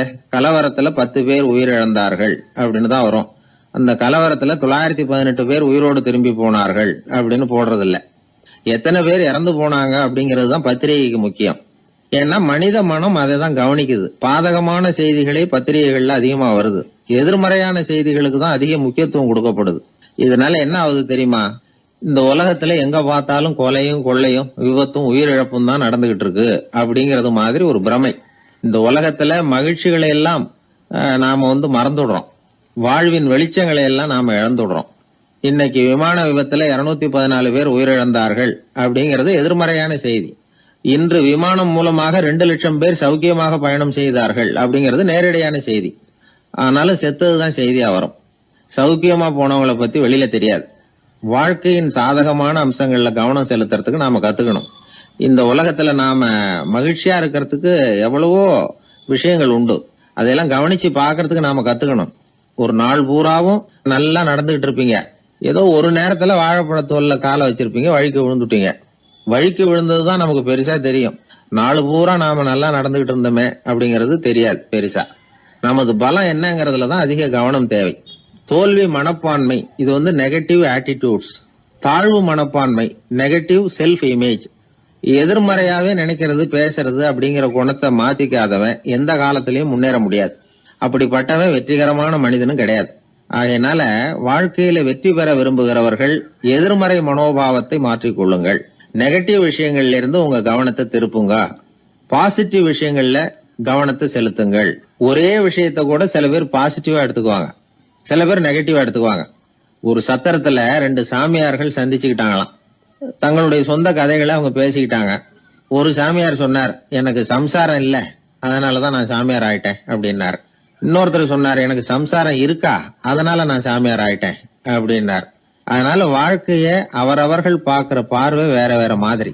எதையும் எதிர்மறையா எடுத்துக்கப்படாது, ஆக்கப்பூர்வமா எடுத்துக்கணும். அப்படிங்கறத புரிஞ்சுக்கிட்டோம்னா நம்ம வாழ்க்கையில வெற்றி நிச்சயம். நான் கணக்குல ரொம்ப வீக்கு சார் அப்படின்னு சொல்லிக்கிறதுல நம்மள பல பேர் வெக்கப்படுறது இல்ல. நம்ம மூளை கணக்கு போட எப்பவும் தயாரா தான் இருக்குது. ஆனா அதை நாம சரியா உபயோகப்படுத்துறது இல்ல. அதுதான் விஷயம். கம்ப்யூட்டர் வந்த பிறகு இன்னமும் சௌகரியமா போச்சு. கணக்கு போடுற வேலையெல்லாம் அதுகிட்ட ஒப்படைச்சிட்டோம். கம்ப்யூட்டரை விட வேகமா மனுஷனால கணக்கு போட முடியுமா அப்படின்னா முடியுமா. ஆனா முடியும்னு நிரூபிச்சு காட்டினவங்க இந்த உலகத்துல ஒரு 10-20 பேர் தான். ஒரு பென்சிலோ காகிதமோ இல்லாம 17 இலக்க எண்களை கூட கூட்டி கழிச்சு பெருக்கி வகுக்கிறாங்க. நீங்க பிறந்ததுல இருந்து இந்த வினாடி வரைக்கும் எவ்வளவு காலம் ஆயிருக்குது அப்படின்னு கேட்டா அதை நொடிகள்ல சொல்றாங்க. ஒரு புஸ்தகத்தை கொடுத்து படிக்க சொல்லி அதுல மொத்தம் எத்தனை எழுத்து இருக்குது அப்படின்னு கேட்டா கரெக்டா சொல்லி விடுறாங்க. இப்படிப்பட்ட திறமைசாலிகள் இந்த உலகத்துல இருக்கதான் செய்யறாங்க. அது சரி, அவங்களால மட்டும் அது எப்படி முடியுது? இதுக்கு சரியான விளக்கத்தை இதுவரைக்கும் யாரும் சொல்லல. இந்த கணக்கு புலிகள், கணித மேதைகள் எப்படி அவ்வளவு பெரிய கணக்கெல்லாம் போடுறாங்கன்னு கேட்டா அதுக்கு யாராலையும் சரியான விளக்கம் கொடுக்க முடியல. ஆனா அவங்க எல்லாம் கொஞ்சம் கூட அலட்டிக்காம கணக்கு போட்டு சொல்லி விடுறாங்க. இவ்வளவுக்கும் அவங்க கணக்கு கல்வியை முறையா கத்துக்கிட்டவங்களா அப்படின்னு கேட்டா அதுவும் கிடையாது. சோவியத் ஆய்வாளர் ஒருத்தர் முதல் தடவையா இது சம்பந்தமா ஆச்சரியமான ஒரு முடிவை சொல்லி இருக்கிறார். அவர் என்ன சொல்றாருன்னா, கம்ப்யூட்டர்களையே தோக்கடிக்கக்கூடிய வேகத்துல கணக்கு போடுகிற திறமையுள்ள மூளை இயற்கையிலேயே சில பேருக்கு மட்டும்தான் இருக்குங்கிறது சரியில்லை. இந்த உலகத்துல பிறந்த எல்லாருடைய மூளைக்குள்ளேயும் ஒரு கம்ப்யூட்டர் மூளை இருக்குது அப்படிங்கிறார் அவர். நம்ம கிட்ட இருக்கிற சாதாரண மூளைக்கு அபாரமான திறமை இருக்குதான். இப்போ உதாரணத்துக்கு, ஒரு மாமரத்துல உச்சி கிளையில ஒரு நல்ல மாங்காயை பாக்குறோம். ஒரு கல்லை எடுத்து குறி பார்த்து வீசுறோம். ஒரு தடவை இல்லைன்னா கூட இன்னொரு தடவை கரெக்டா பார்த்து அடிச்சு விடுறோம். மாங்காய் கைக்கு வந்துடுது. இது சாதாரணமா எல்லாரும் செய்யக்கூடிய ஒரு காரியம். இதுல கவனிக்க வேண்டியது என்னன்னா, கண் அமைக்கிற நேரத்துக்குள்ள மனுஷ மூளை அந்த கல்லோட எடை, மாங்காய் இருக்கக்கூடிய உயரம், தூரம், எரிய வேண்டிய விசையின் அளவு, வேகம் எல்லாத்தையும் கணக்கு போட்டு சொல்லிவிடுது. அதுக்கப்புறம் தான் கல்லை வீசுறோம். நம்ம அறியாமலேயே நமக்குள்ள நடக்கிற ஒரு அதிசயம் இது. மனுஷன் படைச்ச கம்ப்யூட்டரால இவ்வளவு சிக்கல் நிறைந்த விஷயத்தை இவ்வளவு சீக்கிரத்துல கணக்கு போட முடியாதான். அதனாலதான் மனித மூளைக்குள்ள ஒரு கம்ப்யூட்டர் மூளை, அதாவது கணக்கு போடுகிற மூளை இருக்குது, அது இயங்குது அப்படிங்கறத அதுல இருந்து புரிஞ்சுக்க முடியும்னு சொல்றாங்க. இத உயிர் கம்ப்யூட்டர் அப்படின்னு சொல்லலாமா, பயோ கம்ப்யூட்டர். இயற்கை என்ன பண்ணி இருக்குதுன்னா, இந்த உயிர் கம்ப்யூட்டர் விசைய அணைச்சு விட்டு உணர்வு மூளையின் செயல்பாட்டை திறந்து விட்டுருக்கு. அதனால உணர்வு மூளையை உபயோகிக்கிற மனுஷன் தன்னுடைய இயற்கை திறமையை மறந்துட்டு தானே வளர்த்துக்கிட்ட திறமையின் மூலமா சிந்திக்க ஆரம்பிச்சான். இந்த இயற்கையின் உயிர் கம்ப்யூட்டர் விசை அணைக்கப்படாம சில பேருக்கு இருந்துருது. அவங்கதான் கணித மேதைகள். அவங்களுக்கெல்லாம் உயிர் கம்ப்யூட்டருக்கும் உணர்வு மூளைக்கும் தொடர்பு ஏற்பட்டிருக்கு. இப்ப இந்த தொடர்பை எல்லாருக்கும் ஏற்படுத்துறதுக்கு ஒரு வழியை கண்டுபிடிச்சிட்டோம்னு வைங்க, அதுக்கப்புறம் நாம எல்லாருமே கணித மேதைகள் தான், கணக்கு புலிகள் தான். அது வரைக்கும் நாம இப்படியே இருந்துட வேண்டியதுதான். நம்மால் ஒருத்தன் மாங்காய் அடிச்ச கதை தெரியுமா உங்களுக்கு? ஒரு மரத்து உச்சியில ஒரு மாங்காயை பார்த்தான். உடனே அவனுடைய மூளை கல்லோட எடை, மாங்காய் இருக்கிற உயரம், எரிய வேண்டிய வேகம் எல்லாத்தையும் ஒரு நொடியில கணக்கு போட்டு சொல்லிவிட்டுது. அடிச்சான், மாங்காய் விழுந்துட்டுது. இருந்தாலும் அவன் தன்னுடைய மூளையை நொந்துக்கிட்டான். மோசமான மூளைன்னா ஏண்டான்னு கேட்டோம். என்னுடைய மூளை எல்லாத்தையும் சரியா கணக்கு போட்டு சொல்லிவிட்டுது, இருந்தாலும் ஒரு விஷயத்த என்கிட்ட சொல்லாம விட்டுட்டுது அப்படின்னா. என்னத்தேன்னு கேட்டோம். அந்த தோட்டத்துக்கு சொந்தக்காரன் என் பின்னாடி 10 அடி தூரத்துலதான் நின்றுட்டு இருக்கிறாங்கிறத எனக்கு கணக்கு போட்டு அது சொல்லாம விட்டுட்டுது அப்படின்னா. முதுவை தடவிக்கிட்டேன். ஒருத்தர் முகத்தை உம்முன்னு வச்சுக்கிட்டு வந்துகிட்டு இருந்தார். ஏன்னு கேட்டாங்க. யாரு என்ன பார்த்தாலும் உடனே முகத்தை திருப்பிக்கிட்டு போடுறாங்க சார் அப்படின்னார். உங்ககிட்ட பிரியமா பேசுற நண்பர்களே கிடையாதா அப்படின்னு கேட்டாங்க. அப்படி யாரும் இல்லையே அப்படின்னாராம். அதிகமா நமக்கு நண்பர்கள் கிடைக்கணும்னா அதுக்குன்னு சில உத்திகள் இருக்கு, அமெரிக்க எழுத்தாளர் ஒருத்தர் சொல்லியிருக்கிறார் அப்படின்னு சொன்னாங்களாம், விவரம் தெரிஞ்சவங்க. அப்படின்னு அதை எனக்கும் கொஞ்சம் சொல்லி கொடுங்களேன் அப்படின்னு கேட்டிருக்காரு இவர். உடனே அதை பத்தி அவர்கிட்ட சொல்ல ஆரம்பிச்சாங்களாம். அது என்னன்னா, முதல் குறிப்பு என்னன்னா, எதிரில் உள்ளவங்க நிறைய பேசுறதுக்கு வாய்ப்பு கொடுக்கணுமா.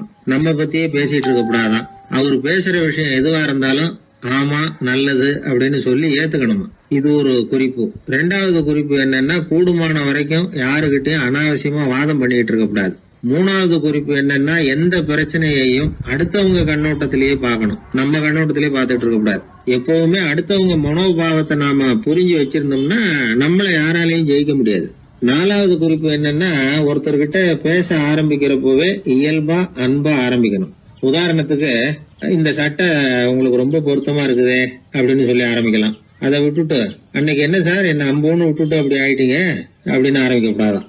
இதெல்லாம் விவரம் தெரிஞ்சவங்க சொல்லி கொடுத்திருக்கிற குறிப்புகள். 5வது விஷயம் என்னன்னா, நம்ம தவறுகளை தயக்கம் இல்லாம ஒத்துக்கணும். அதுக்காக கூச்சப்படக்கூடாது. 6வது குறிப்பு, அடுத்தவங்க கருத்துக்கு மதிப்பு கொடுக்கணும். நீங்க சொல்றது தப்பு சார் அப்படின்னு முகத்துல அடிச்சா அப்படி பேசக்கூடாது. 7வது விஷயம் என்னன்னா, சில பேர் எப்ப பார்த்தாலும் சவால் விட்டுக்கிட்டே இருப்பாங்க. அனாவசியமான சவால் சில பேரால தவிர்க்க முடியாது, அப்படி விடக்கூடாதான். 8வது கருத்து, நம்ம கருத்து என்னவோ அதை எதிராளியின் வாயிலிருந்து வரவழைக்கணும். அப்படி வரவழைக்கிறதுக்கு முயற்சி பண்ணணும்.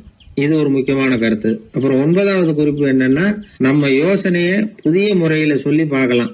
அடுத்தவங்க சொல்ற யோசனையை ஏத்துக்கணும். அந்த யோசனை மகா மோசமா இருந்தா கூட அதை ஏத்துக்கிற மாதிரி நடிக்கலாமா, அது கூட தப்பு இல்லைங்கிறாங்க.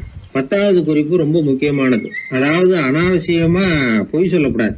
அப்படி எப்பவாவது பொய் சொல்ல வேண்டிய அவசியம் வந்துட்டுதுன்னு வைங்க, பெரிய பொய்யா சொல்லி கொள்ளணுமா, அதை நம்பும்படியா சொல்லணுமா. சில சமயம் தேவைப்பட்டா பொய்ய உண்மையா கூட மாத்திக்கலாமா.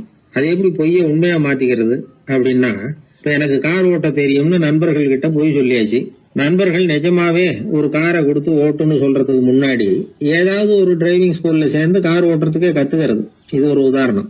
இது மாதிரி பொய்ய உண்மையாக்கக்கூடிய சில உத்திகள் உண்டு. அதனால சில பிரச்சனைகளை தீர்த்திட முடியுமா. அப்புறம் 11வது குறிப்பு என்னன்னா, உயர்ந்த நோக்கங்களை மட்டும் வெளியில பேசணும். உள் மனசு எவ்வளவு ஒட்டடை படிஞ்சு கிடந்தாலும் பரவாயில்ல, அதை பத்தி பேச வேண்டியதில்லை.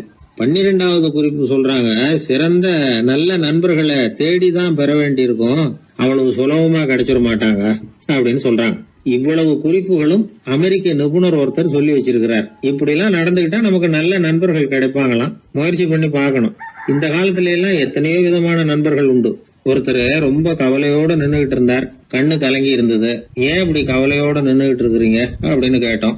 என்னுடைய நண்பன் ஒருத்தன் ஒரு நாள் கோபத்துல என்னை பார்த்து சொல்லிவிட்டான், உன்னோட 1 வருஷத்துக்கு பேச மாட்டேன் போ அப்படின்னு சபதம் போட்டுட்டான் அப்படின்னார்.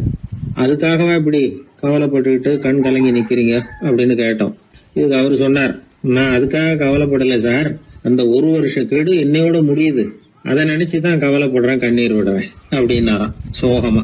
ஒருத்தர் ரொம்ப கவலையோட வந்தார். ஏன் இப்படி ஒரு மாதிரியா வர்றீங்க அப்படின்னு கேட்டேன். அவர் என்ன நிமிர்ந்து பார்த்தார். என்னை பார்த்து ஒருத்தன் பைத்தியம்னு சொல்லிவிட்டான் சார், அவன் அப்படி சொன்னதுக்கு அப்புறம் தான் நான் இப்படி ஆயிட்டேன்னாரு. அதுக்காக நீங்க பெருமைப்படுங்க, வருத்தப்படாதீங்கன்னு. அவருக்கு ஒன்னும் புரியல. அவரு என்ன ஒரு மாதிரியா பார்க்க ஆரம்பிச்சுட்டார்.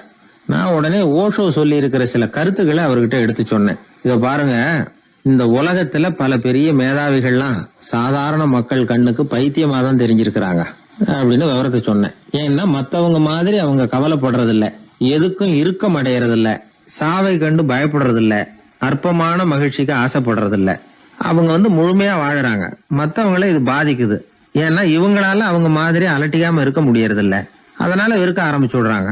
அவன் கிடக்குறான் பைத்தியக்காரன் அப்படின்னு சொல்லி அவங்களுக்குள்ளேயே ஆறுதல் அடையறதுக்கு முயற்சி பண்றாங்க. இதுதான் இன்னைக்கு உலகத்துல நாம பாத்துக்கிட்டு இருக்கிறது. ஆனா ஒரு உண்மை என்ன தெரியுமா, இந்த உலகத்துல பைத்தியக்காரர்களும் புத்தி சுவாதீனம் இல்லாதவங்களும் தான் மகிழ்ச்சியாவும் கொண்டாட்டமாவும் இருக்க முடியும். அதனால நமக்கெல்லாம் புத்தி சுவாதீனத்துடன் கூடிய ஒரு பைத்தியக்காரத்தன்மை இருக்கிறது நல்லதுதான். அப்படி இருந்தாதான் வாழ்க்கையை கொண்டாட முடியும். ஒரு மனநல மருத்துவமனையில ஒருத்தர் சிகிச்சைக்காக சேர்ந்திருந்தார். சேர்ந்து 1 வருஷம் ஆச்சு. தான் குணமாயிட்டோங்கிறது அவருக்கு தெரிஞ்சு போச்சு. டாக்டர் கிட்ட விவரத்தை சொன்னார். இது மாதிரி எனக்கு மனசுல தோணுதுங்க, நான் தெளிஞ்சுட்டேன் போல இருக்கு அப்படின்னு அவர் சொல்லியிருக்கிறார். அவரும் சொன்னார், நீங்க சொல்றது சரியாதான் இருக்கும், இருந்தாலும் உங்களை இங்கேயே வச்சிருந்து சில சோதனைகள்லாம் பண்ணி பார்த்துட்டு அதுக்கப்புறம் வீட்டுக்கு அனுப்புறோம் அப்படின்னார். சரிங்கன்னார் அவரு. அதே மாதிரி அவரை மேற்கொண்டு கொஞ்ச நாள் தங்க வச்சு சோதனைகள்லாம் பண்ணி பார்த்துட்டு இவர் சொல்றது உண்மைதான்னு தெரிஞ்சது. இவர் புத்தி சுவாதீனம் சரியா இருந்தது, இவர் நல்ல நிலைமைக்கு வந்துட்டாருங்கிறது டாக்டருக்கு புரிஞ்சது. அதுக்கப்புறம் சரி, நீங்க சொன்னது சரி, இனிமே நீங்க வீட்டுக்கு போகலாம் அப்படின்னு சொல்லி அனுப்பி வச்சார். இவர் வீட்டுக்கு வந்துட்டார். அதுக்கப்புறம் இவர் தன்னுடைய அனுபவங்களை சொன்னாராம். எப்படி இருந்தது மருத்துவமனை வாழ்க்கை அப்படின்னு கேட்டிருக்கிறாங்க நண்பர்கள்லாம். அப்போ இவர் சொன்னாராம், இத பாருங்க, நான் 1 வருஷம் பைத்தியங்களோட பைத்தியமா வாழ்ந்தேன். அதுல கொஞ்சம் கூட எனக்கு சிரமம் தெரியல. அந்த 1 வருஷமும் 1 வினாடியா போனது மாதிரி இருக்குது. ஆனா நான் புத்தி தெளிஞ்சதுக்கு அப்புறம் 1 வாரம் அவங்களோட இருந்தேன் பாருங்க, அந்த ஒரு வாரம் தான் எனக்கு ஒரு யுகமா தெரிஞ்சது, அவ்வளவு கஷ்டப்பட்டேன் அப்படின்னாராம். அதனால ஒரு கூட்டத்திலிருந்து வேறுபட்டு வாழறதுங்கிறது கொஞ்சம் சிரமம்தான். பைத்தியங்களுக்கு மத்தியில பைத்தியமா இருந்துடலாம், பைத்தியங்களுக்கு மத்தியில புத்தி சுவாதீனம் உள்ளவனா இருக்கிறதுக்கு ரொம்ப சாமர்த்தியம் தேவைப்படுது. அதனாலதான் இந்த உலகத்துல நாம வாழும் பொழுது மற்றவர்களை அனுசரிச்சு வாழணும். பைத்தியங்களுக்கு மத்தியில பைத்தியமா இருந்தாதான் சுகம் அப்படிங்கிறது தான் இவங்க சொல்ல வர்ற உண்மை. ஹிட்லர் ஒரு சமயம் ஒரு பைத்தியக்கார ஆஸ்பத்திரிக்கு போனாராம் பார்வையிடறதுக்காக. மன நோயாளிகளை எல்லாம் வரிசையா நிறுத்தி வச்சிருந்திருக்கிறாங்க. அவர் வந்த உடனே எல்லாரும் ஹிட்லர் வாழ்கன்னு கத்தணும் அப்படின்னு அங்க உள்ள டாக்டர் சொல்லி வச்சிருக்கிறார். ஏற்கனவே சொல்லி வச்சிருக்காரு, ஹிட்லர் வரப்போறார், வந்தது எல்லாரும் ஹிட்லர் வாழ்கன்னு நீங்க சொல்லணும், கத்தணும்னு சொல்லி வச்சிருக்காரு. சரின்ட்டு நிக்கிறாங்க. ஹிட்லர் வந்தார். சொல்லி வச்சது மாதிரியே எல்லாரும் கத்துனாங்க, ஹிட்லர் வாழ்கன்னு. ஒருத்தர் மட்டும் கத்தாம அமைதியா நின்னுகிட்டு இருந்தார். ஹிட்லர் அவர்கிட்ட போய், ஏன் நீங்க மட்டும் ஹிட்லர் வாழ்கன்னு சொல்லாம நிக்கிறீங்கன்னார். அதுக்கு அவர் மெதுவா, நான் பைத்தியக்காரன் இல்ல, டாக்டர் அப்படின்னாராம். அதனால பைத்தியங்களோடு பைத்தியமா வாழறதுங்கிறது ஒரு சுகம். இந்த உலகத்துல ஏற்கனவே நான் சொன்னது மாதிரி பைத்தியக்காரர்களும் புத்தி சுவாதீனம் இல்லாதவங்களும் தான் மகிழ்ச்சியாகவும் கொண்டாட்டமாகவும் இருக்க முடியும். அதனால புத்தி சுவாதீனத்துடன் கூடிய ஒரு பைத்தியக்காரத்தன்மை நமக்கு தேவை. அந்த நுட்பத்தை புரிந்து கொண்டு நம்முடைய வாழ்க்கையை நாம கொண்டாடுவோம். என்னை தேடி ஒருத்தர் வந்தார். எனக்கு ரொம்ப நாளா ஒரு சந்தேகம், அதுக்கு உங்களை கேட்டு விளக்கம் பெறணும்னு வந்திருக்கிறேன்னார்.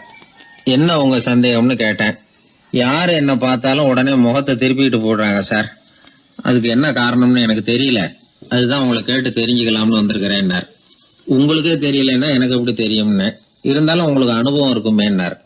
அது சரி, உங்ககிட்ட பிரியமா பேசுற நண்பர்களே கிடையாதா அப்படின்னு கேட்டேன். அப்படி யாருமே இல்லைங்க அப்படின்னார். அப்படின்னா உங்ககிட்ட தான் ஏதோ குறை இருக்கு, உங்க பழக்க வழக்கத்தை கொஞ்சம் மாத்திக்கிட்டா எல்லாம் சரியா போடும் அப்படின்னு. என்ன செய்ய சொல்றீங்கன்னார். உங்களுக்கு நிறைய நண்பர்கள் தேவைன்னு, கிடைக்க மாட்டேங்கிறாங்களேன்னார். அதுக்கு சில வழிகள் இருக்குன்னு. அப்படியானார். அதிகமா நமக்கு நண்பர்கள் கிடைக்கணும்னா அதுக்குன்னு சில உத்திகள் இருக்கிறதாக அமெரிக்க எழுத்தாளர் ஒருத்தர் சொல்லியிருக்கிறார். சரி, அப்படி அவர் என்னதான் சொல்லியிருக்கிறார் அப்படின்னா வரிசையா சொல்றேன் கேட்டுங்க அப்படின்னு சொல்லி அவர்கிட்ட சொல்ல ஆரம்பிச்சேன். அதாவது முதல்ல நாம தெரிஞ்சுக்க வேண்டியது என்னன்னா, எப்ப பார்த்தாலும் நம்மளை பத்தியே பேசிட்டு இருக்க கூடாது. நமக்கு எதிரில் உட்கார்ந்து இருக்கிறவங்க நிறைய பேசுறதுக்கு வாய்ப்பு கொடுக்கணும். அவர் பேசுற விஷயம் எதுவா இருந்தாலும் எப்படி இருந்தாலும் ஆமா நல்லது அப்படின்னு சொல்லி ஏத்துக்கணும். இது முதல் கருத்து. ரெண்டாவது என்ன சொல்றாங்கன்னா, கூடுமான வரைக்கும் யாருகிட்டையும் அனாவசியமா வாதம் பண்ணிட்டு இருக்க கூடாது. மூணாவது கருத்து என்னன்னா, எந்த பிரச்சனையையும் அடுத்தவங்க கண்ணோட்டத்திலேயே பார்க்கணும், நம்ம பார்வையிலேயே பார்த்துட்டு இருக்க கூடாது. எப்பொழுதுமே அடுத்தவங்களுடைய மனோபாவத்தை நாம புரிஞ்சு வச்சுக்கிட்டோம்னா நம்மளை யாராலும் ஜெயிக்க முடியாது. நாலாவது கருத்து என்ன சொல்றாங்கன்னா, ஒருத்தர்கிட்ட பேச ஆரம்பிக்கும் பொழுது இயல்பா அன்பா ஆரம்பிக்கணும். இப்போ உதாரணத்துக்கு ஒண்ணு சொல்லணும்னா, உங்களுக்கு இந்த சட்டை ரொம்ப பொருத்தமா இருக்குதே அப்படின்னு ஆரம்பிக்கலாம். அதை விட்டுட்டு அன்னைக்கு என்ன சார் என்ன அம்போன்னு விட்டுட்டு போயிட்டீங்க அப்படின்னு ஆரம்பிக்க கூடாது. ஐந்தாவது விஷயம், நம்முடைய தவறுகளை தயக்கம் இல்லாம ஒத்துக்கணும், அப்படி ஒப்புக்கொள்ள கூச்சப்படக்கூடாது. ஆறாவது கருத்து என்னன்னா, அடுத்தவங்க அபிப்பிராயங்களுக்கு மதிப்பு கொடுக்கணும். நீங்க சொல்றது தப்பு சார் அப்படின்னு முகத்தில் அடிச்சது மாதிரி பேசக்கூடாது. ஏழாவது கருத்து என்ன சொல்றாங்க, நம்முடைய கருத்து என்னவோ அதை எதிராளியின் வாயிலிருந்து வரவழைக்கணுமா. அப்படி வரவழைக்கிறதுக்கு நாம முயற்சி பண்ணணும், அதுக்கு தகுந்த மாதிரி நாம பேசணும். எட்டாவது குறிப்பு என்னன்னா, சில பேர் எப்ப பார்த்தாலும் சவால் விட்டுக்கிட்டே இருப்பாங்க, அனாவசியமா சவால் விடக்கூடாது. ஒன்பதாவது யோசனை, நம்ம யோசனையை புதிய முறையில சொல்லி பார்க்கலாம். மற்றவர்கள் சொல்லுகிற யோசனையை ஏத்துக்கணும். அந்த யோசனை மகா மோசமானதா இருந்தா கூட அதை ஏத்துக்கிற மாதிரி கூட நடிக்கலாம், அதுல ஒன்றும் தப்பு இல்லை. பத்தாவது குறிப்பு ரொம்ப முக்கியமானது, அதாவது அனாவசியமா பொய் சொல்லக்கூடாது. அப்படி எப்பொழுதாவது பொய் சொல்ல வேண்டிய அவசியம் ஏற்பட்டா பெரிய பொய்யா சொல்லணும், அதை நம்பும்படியா சொல்லணுமா. இதெல்லாம் அந்த நிபுணர் சொல்ற கருத்து தான். சில சமயம் தேவைப்பட்டா பொய்ய கூட உண்மையா மாத்திக்கலாமா. அது எப்படி பொய்ய உண்மையா மாத்துறது அப்படின்னா, இப்ப எனக்கு கார் ஓட்ட தெரியும்னு நண்பர்கள் கிட்ட ஒரு பொய்ய சொல்லிவிட்டீங்கன்னு வைங்களேன், நண்பர்கள் நிஜமாவே ஒரு காரை கொடுத்து ஓட்டுன்னு சொல்றதுக்கு முன்னாடி ஏதாவது ஒரு டிரைவிங் ஸ்கூல்ல சேர்ந்து கார் ஓட்ட கத்துக்கலாமே. இதுதான் இந்த பொய்ய உண்மையா மாத்துறது. இது ஒரு உதாரணம், அவ்வளவுதான். இது மாதிரி பல பொய்களை உண்மையாக்க முடியும். அப்படி பொய்ய உண்மையாக்கி கூட சில பிரச்சனைகளை தீர்த்துற முடியும்.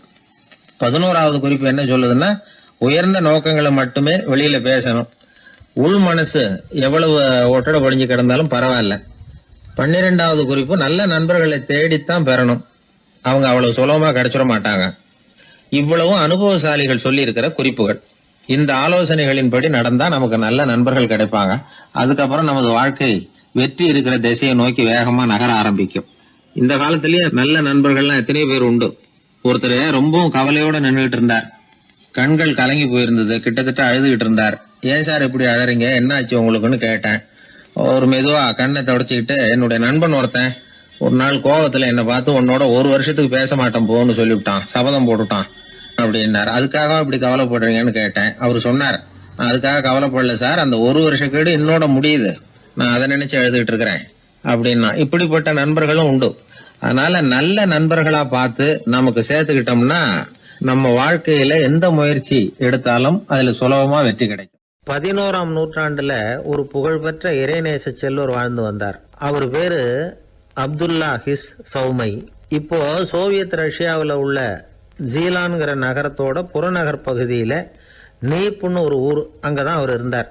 அவருக்கு ஒரு ஆப்பிள் தோட்டம் இருந்தது தஜ்லா நதி ஓரத்துல. அந்த தோட்டத்துல அவர் ஒரு நாள் உலாவிக்கிட்டு இருக்கிறார். அந்த சமயத்துல 20 வயசுள்ள அழகான இளைஞர் ஒருத்தர் அவர் முன்னாடி வந்து நின்னார். என்ன நீங்க மன்னிக்கணும்னார். இவருக்கு ஒண்ணும் புரியல. யாரப்பா நீ என்ன கெடுதல் பண்ணின, நான் எதுக்காக உன்னை மன்னிக்கணும் அப்படின்னு கேட்டார். ஐயா, என் பேரு அபு சாலிஹ் மூசா. இங்க இருந்து 4 கல் தொலைவில் இருக்கக்கூடிய இதே தஜ்லா நதி ஓரத்துல தான் நான் இருக்கிறேன். நேத்து மத்தியானம் எனக்கு ஒரு நல்ல பசி. அந்த நேரம் ஒரு ஆப்பிள் பழம் இந்த நதியில மிதந்து வந்தது. அவசரத்துல அதை எடுத்து சாப்பிட்டுட்டேன். சாப்பிட்டதுக்கு அப்புறம் தான் அப்படி செஞ்சது பெரிய தவறுங்கிறத உணர்ந்தேன். ஒரு பொருளுக்கு உரியவர்கள் யாரோ அவங்க அனுமதி இல்லாம அந்த பொருளை சாப்பிடுறது ஹராமாகும். ஹராமான அந்த பழம் வந்து என் வயத்துக்குள்ள போனதுல இருந்து எனக்கு நிம்மதி இல்ல. ராத்திரி பூரா தூங்கவே முடியல. காலையில எழுந்திரிச்சதும் இந்த நதி ஓரமா பாத்துக்கிட்டே வந்தேன். உங்க தோட்டத்தை பார்த்தேன். ஒரு மரத்தோட கிளை வந்து தண்ணியில தொட்டுக்கிட்டு இருக்கிறத பார்த்தேன். அதனால நான் சாப்பிட்ட பழம் இங்க இருந்து தான் வந்திருக்கணும். அந்த பழத்துக்கு உரியவர் நீங்க தான். நீங்க என்ன மன்னிச்சாதான் நான் சாப்பிட்ட பழம் ஹலாலா, குற்றம் நிவர்த்தியாகும். தயவு பண்ணி மன்னிக்கணும் அப்படின்னு கண்கலங்க கேட்டுக்கிட்டார். இத கேட்ட இந்த சௌமை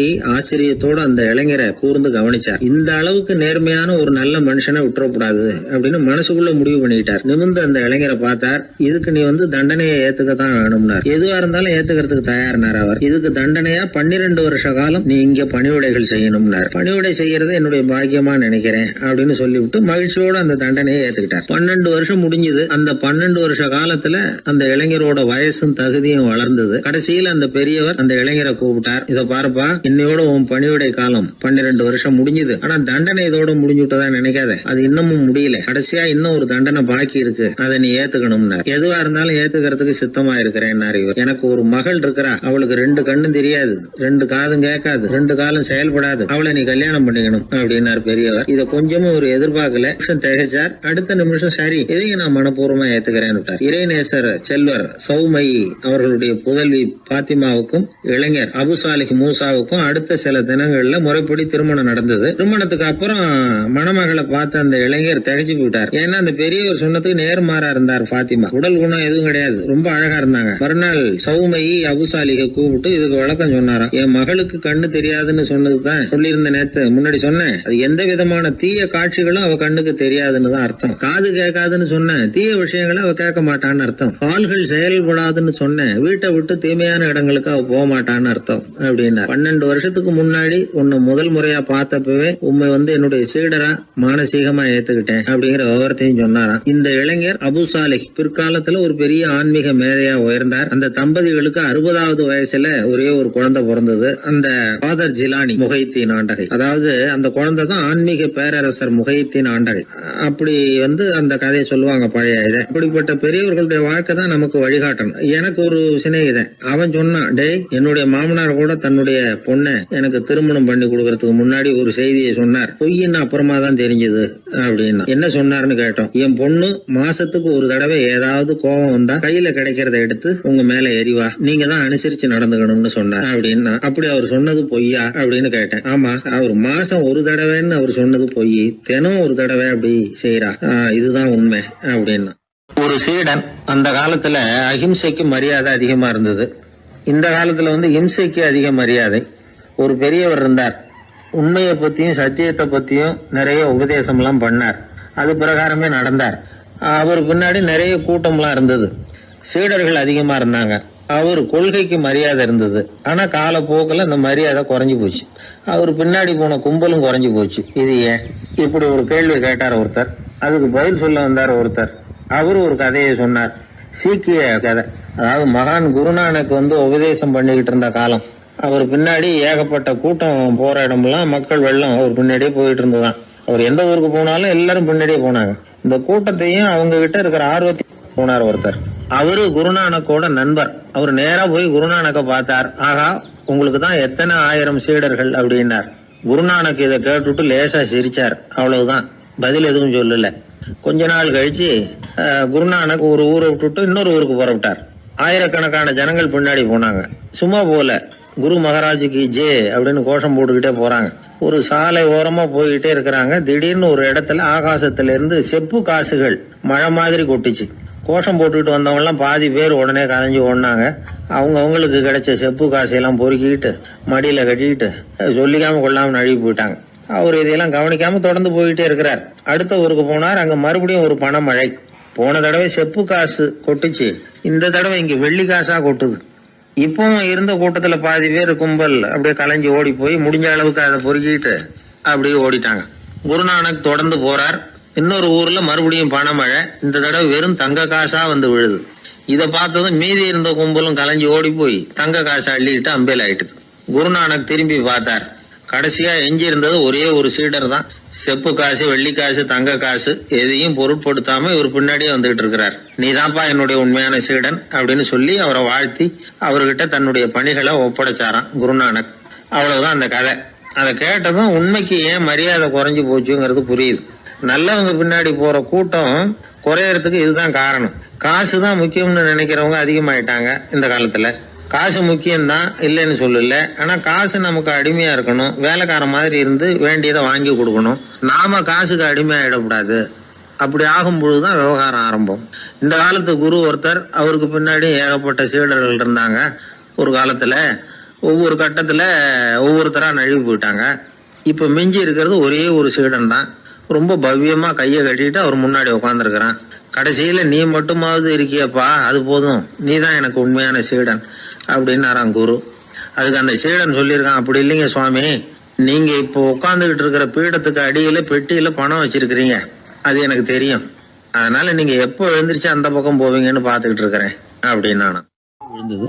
உடனே அவங்களுக்கு ஒரு ஆசை, கபீரை சந்திச்சு பேசணும் அப்படின்னு அவங்க ஆசைப்பட்டாங்க. அவங்க அப்படி ஆசைப்பட்டதுக்கு ஒரு காரணம் உண்டு. ஏன் அப்படி ஆசைப்பட்டாங்கன்னா, ரெண்டு ஞானிகளை சந்திக்க வச்சா பல அரிய தத்துவங்களை கேட்கறதுக்கு ஒரு வாய்ப்பு கிடைக்கும். அதனால அவங்க ரெண்டு பேரும் எப்படியாவது சந்திக்க வச்சிடணும் அப்படின்னு அவங்க ஆசைப்பட்டாங்க. அந்த சீடர்கள் தங்களுடைய விருப்பத்தை அவர்கிட்டயே சொன்னாங்க. இது மாதிரி அவர் கபீர் இந்த ஊர்ல இருக்கிறதா தெரியுது, சந்திச்சா தேவையில்லைன்னு. சரி, கபீரை சந்திக்கலாம், ஆனா அவரோட பேசுறத பத்தி நான் எதையும் சொல்றதுக்கு இல்லை அப்படின்னு விட்டார் பரீத். ஏன் கபீரோட நீங்க எதுவும் பேச மாட்டீங்களா அப்படின்னு கேட்டாங்க சீடர்கள். அவரோட பேசுறதுக்கு எதுவும் இல்ல. ஏன்னா எனக்கு என்ன தெரியுங்கிறது அவருக்கு தெரியும், அவருக்கு என்ன தெரியுங்கிறது எனக்கு தெரியும். அப்படி இருக்கிறப்ப நாங்க ரெண்டு பேரும் பேசிக்கிறதுக்கு என்ன விஷயம் இருக்க போகுது அப்படின்னாரு அவர்.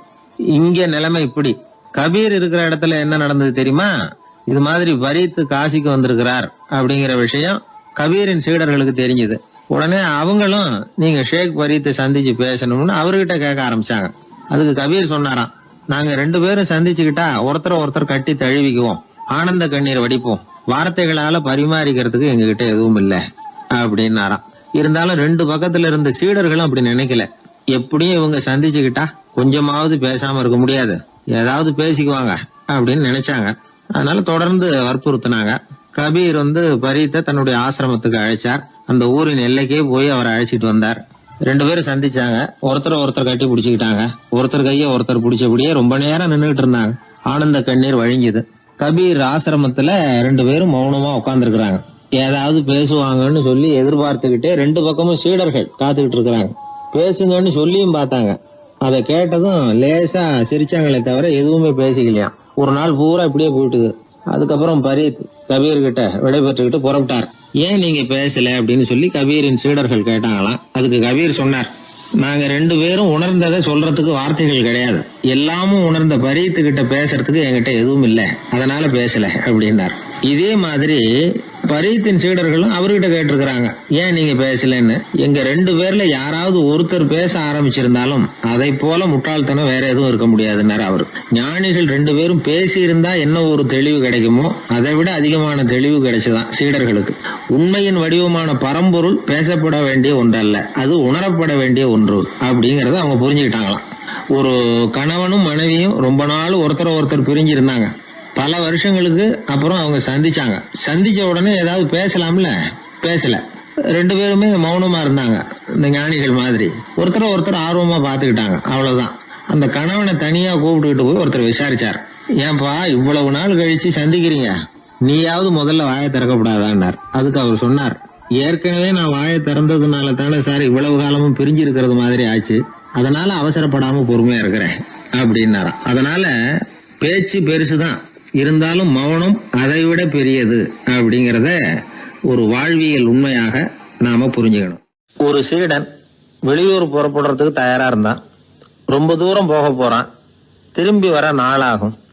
புறப்படுறதுக்கான ஆயத்த வேலைகள்ல ஈடுபட்டு இருந்தான். அந்த சமயம் பார்த்து இன்னொரு சீடன் அவங்கிட்ட வந்தான். நம்ம குரு உன்னை அழைச்சிட்டு வர சொன்னார், வா அப்படின்னு கூப்பிட்டான். இவன் உடனே புறப்பட்டு போனான். குருநாதரை பார்த்தான். அவர் காலில் விழுந்து வணங்கினான்.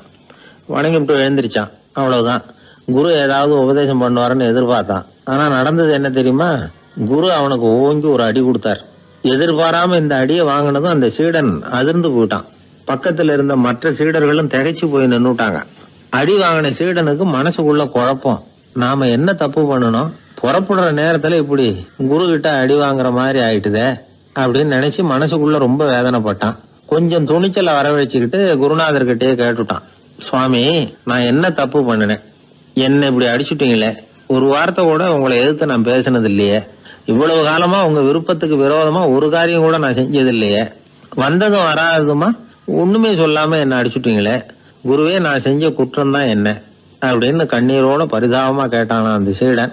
ஆனா அந்த குரு முகத்துல கொஞ்சம் கூட கோபம் இல்லை.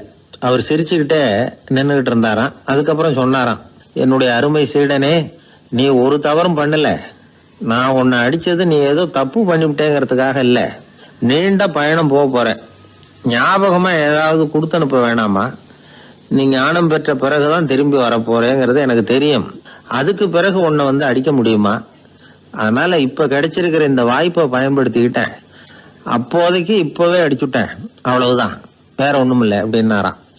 குரு சிரிச்சுக்கிட்டே இப்படி சொல்றார். இருந்தாலும் இதுவும் ஒரு உபதேசம் தான்.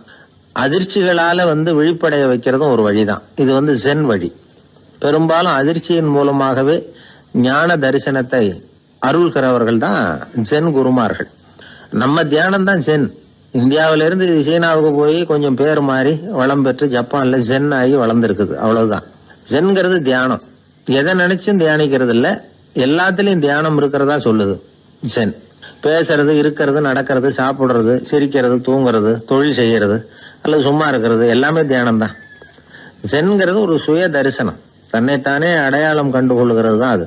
இல்லாத எதையும் தேடி கண்டுபிடிக்கிறது இல்ல. சென் மார்க்கத்தை பத்தி ஓஷோ என்ன சொல்றாரு தெரியுமா? காணாமல் போன தன்னுடைய மூக்கு கண்ணாடி தன்னுடைய மூக்கின் மேல் இருப்பதை கண்டுகொள்வது போன்றது சென் அப்படிங்கிறார்.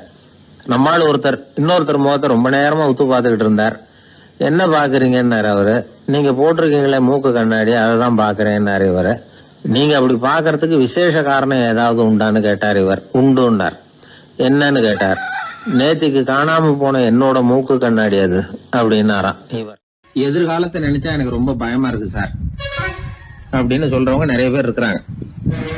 அதாவது பயப்படாத மனிதர்கள்னு யாருமே கிடையாது. ஒவ்வொருத்தருக்கும் ஒவ்வொரு விதமான பயம் இருந்தாலும் ஒட்டுமொத்தமா பாக்குறப்போ மனிதனுக்கு 6 விதமான பய உணர்வுகள் வரலாம் அப்படின்னு பெரியவங்க சொல்றாங்க. எல்லா விதமான பயமும் இந்த 6 வகைக்குள்ள அடக்கம். அந்த 6 வகை பயமும் 6 எதிரிகள் மாதிரியாம். 6 எதிரிகளையும் புரிஞ்சுக்கிட்டோம்னா போதும், வாழ்க்கையில சுலபமா வெற்றி அடைய முடியும். சரி, அந்த 6 வகை பயம் என்னென்ன அப்படின்னு பாப்போம். முதல்ல வறுமை பற்றிய பயம், 2வது பழிச்சொல் பற்றிய பயம், 3வது உடல் நலம் பாதிப்பு பற்றிய பயம், 4வது என்னன்னா காதல் தோல்வி, 5வது முதுமை, 6வது மரணம். அதாவது பயப்படுறதுங்கிறது ஒரு மனநிலை தான். இந்த மனநிலையை கட்டுப்படுத்த முடியும், திசை திருப்ப முடியும். சரி, இந்த பயங்களின் அறிகுறிகள் எப்படி இருக்கும்? வறுமை பற்றிய பயம் அப்படின்னு முதல்ல சொன்னோம் இல்லையா, அந்த பயத்தின் அறிகுறிகளை தெரிஞ்சுக்குவோம். எதுலேயும் அக்கறை இல்லாம இருக்கிறது, ஒரு குறிக்கோள் இல்லாம இருக்கிறது, வறுமையை சகிச்சுக்கிறது, வாழ்க்கையில கிடைக்கிறது எதுவா இருந்தாலும் ஆட்சேபனை இல்லாமல் ஏத்துக்கிறது, மனசாலும் உடம்பாலும் சோர்ந்து போயிருக்கிறது, ஆர்வம், முனைப்பு, கற்பனை திறன் எதுவுமே இல்லாம இருக்கிறது. இதெல்லாம் தான் அந்த வறுமை பற்றிய பயத்தின் அறிகுறிகள். அடுத்தது ஒண்ணு பார்த்தோமே, பழிச்சொல் பற்றிய பயம். அதாவது அடுத்தவங்க நம்மளை குறை சொல்லி விடுவாங்களோ அப்படிங்கிற பயம். இதுக்கு அறிகுறி என்ன தெரியுமா? புதியவர்களை சந்திக்கிறதுக்கு பயப்படுறது, முடிவு எடுக்க முடியாம குழம்புறது, பிரச்சனைகளை தவிர்க்க விரும்புறது, தாழ்வு மனப்பான்மை, வரவுக்கு மீறி செலவு செஞ்சு இமேஜை உயர்த்திக்கிறது, குறிக்கோள் இல்லாத வாழ்க்கை. இதெல்லாம் தான் அதுக்கு அறிகுறிகள். மூணாவது பயம், உடல் நலம் பாதிப்பு பற்றிய பயம். அதாவது நோய் பற்றிய பயம். ஒரு உண்மை என்ன தெரியுமா? டாக்டரை சந்திக்கிற மனிதர்கள்ல 75% பேர் தங்களுக்கு நோய் வந்துட்டுதுங்கிற கற்பனையில இருக்கிறவங்களாம். நிஜமாவே நோய் கிடையாது அவங்களுக்கு. இந்த பயத்தின் அறிகுறிகள் என்னன்னா, வியாதிக்கான அறிகுறிகள் தன்னிடம் இருக்கிறதாக நினைச்சுக்கிறது, எந்த நேரமும் வியாதியை பத்தியே பேசி பேசி மனசை அங்கேயே வச்சிருக்கிறது, நோய் சம்பந்தமான செய்திகளை படிச்சு நமக்கு இப்படி ஆயிடுமோ அப்படின்னு வேதனைப்படுறது. இதெல்லாம் தான் அதுக்கு அறிகுறிகள். நாலாவது பயம், காதல் தோல்வி. இது ரொம்ப வேதனை, உடம்பையும் மனசையும் சீரழிச்சு விடும். ஆண்களை விட பெண்கள் தான் இந்த பய உணர்வுல அதிகமா பாதிக்கப்படுறாங்க. அஞ்சாவது முதுமை பற்றிய பயம். ஆறாவது மரண பயம். வயசான காலத்துல எப்படி சமாளிக்கிறது அப்படிங்கிற பயம். ஆக இதையெல்லாம் நாம புரிஞ்சுக்க வேண்டியது ரொம்ப அவசியம். இந்த 6 வகை பயங்களை சரியா புரிஞ்சுக்கிட்டு நாம நடந்துக்கணும். வாழ்க்கையின் முன்னேற்றத்துக்கு இந்த பயங்கள் முட்டுக்கட்டே ஆயிடக்கூடாது. உழைச்சி பணம் சேர்க்கணும், உற்சாகமா மனசை வச்சுக்கணும். மனசை கட்டுப்படுத்துகிற மார்க்கம் தெரிஞ்சுக்கிட்டா போதும், எல்லாம் சரியா வந்துடும். நம்ம ஆள் ஒருத்தன் சொன்னான், சார் எனக்கு வறுமை பற்றிய பயம் தான் இருந்தது, ஒரே ராத்திரியில 30,000 ரூபாய் தயார் பண்ணிவிட்டேன், இப்ப எனக்கு இன்னொரு பயம் வந்துட்டுதுன்னா. என்ன பயம்னு கேட்டாங்க. போலீஸ் கண்டுபிடிச்சிருமோங்கிற பயம்னா. இது இந்த பயத்துல அடங்காது. அதனால அஞ்சி அஞ்சி சாவார், அஞ்சாத பொருள் இல்லை அப்படின்னு பாரதி சொன்னார் இல்லையா? அது மாதிரி பயத்தை புரிந்து கொண்டு அதற்கு தகுந்த மாதிரி நம்முடைய வாழ்க்கையை அமைத்துக் கொள்ள வேண்டும். அப்படி அமைத்துக் கொள்ளுகிறவர்களுக்கு வெற்றி நிச்சயம். ஒரு ஊர்ல ஒரு குரு இருந்தார். ஒரு நாள் அவரை தேடிட்டு ஒருத்தன் வந்தான். உனக்கு என்ன வேணும்னு கேட்டார் குரு. எனக்கு ஞான தெளிவு வேணும், அதுக்கு உங்க உபதேசம் எனக்கு தேவைன்னா. உபதேசம் வேணும்னா அதை பெற்றுக்கொள்ளுகிற அளவுக்கு தகுதி உள்ளவனா உன்னை தயார்படுத்திக்கணுமேன்னார். அதுக்கு நான் என்ன செய்யணும் சொல்லுங்கன்னா, முதல்ல நீ செய்ய வேண்டியது என்னன்னா, உங்ககிட்ட இருக்கிற எல்லா கெட்ட குணங்களையும் விட்டுட்டு 1 வருஷம் கழிச்சு வா, அப்புறம் பார்க்கலான்னார். அவ்வளவுதானே, சரின்னு சொல்லிவிட்டு அவன் போயிட்டான். 1 வருஷம் கழிச்சு வந்தான். அவன் அங்க வந்து சேர்ந்த சமயத்துல அந்த ஆசிரமத்தின் மண் தரைய ஒரு வேலைக்காரன் பெருக்கி சுத்தம் பண்ணிட்டு இருக்கிறான். அந்த மண் தரையிலிருந்து எழுந்த புழுதி அதிகமா இருந்தது. அது காத்துல கலந்தது. சீடனையே மறைக்கிற அளவுக்கு ஆயிட்டுது. ஒரே புழுதி மயம். சீடனுக்கு கோபம் வந்துட்டுது. அந்த வேலைக்காரனை அடிக்கிறதுக்காக கைய வாங்கிட்டு போனான். அவன் ஓடி போய் குரு கிட்ட சொல்லிவிட்டான், குருவே, உங்க உத்தரவுப்படிதான் நான் தரையை சுத்தம் பண்ணேன், ஆனா அந்த ஆளு என்ன அடிக்க வர்றான் அப்படின்னா. குரு பார்த்தார், அந்த சீடனை கூப்பிட்டார். இத பாருப்பா, உன்னுடைய எண்ணங்கள்ல பாம்பு புகுந்துட்டுது, அதையெல்லாம் விரட்டி அடிச்சு விட்டு 1 வருஷம் கழிச்சு வா, அதுக்கப்புறம் பார்க்கலான்னுட்டார். சீடன் யோசனை பண்ணான். சரின்னு சொல்லிட்டு போயிட்டான்.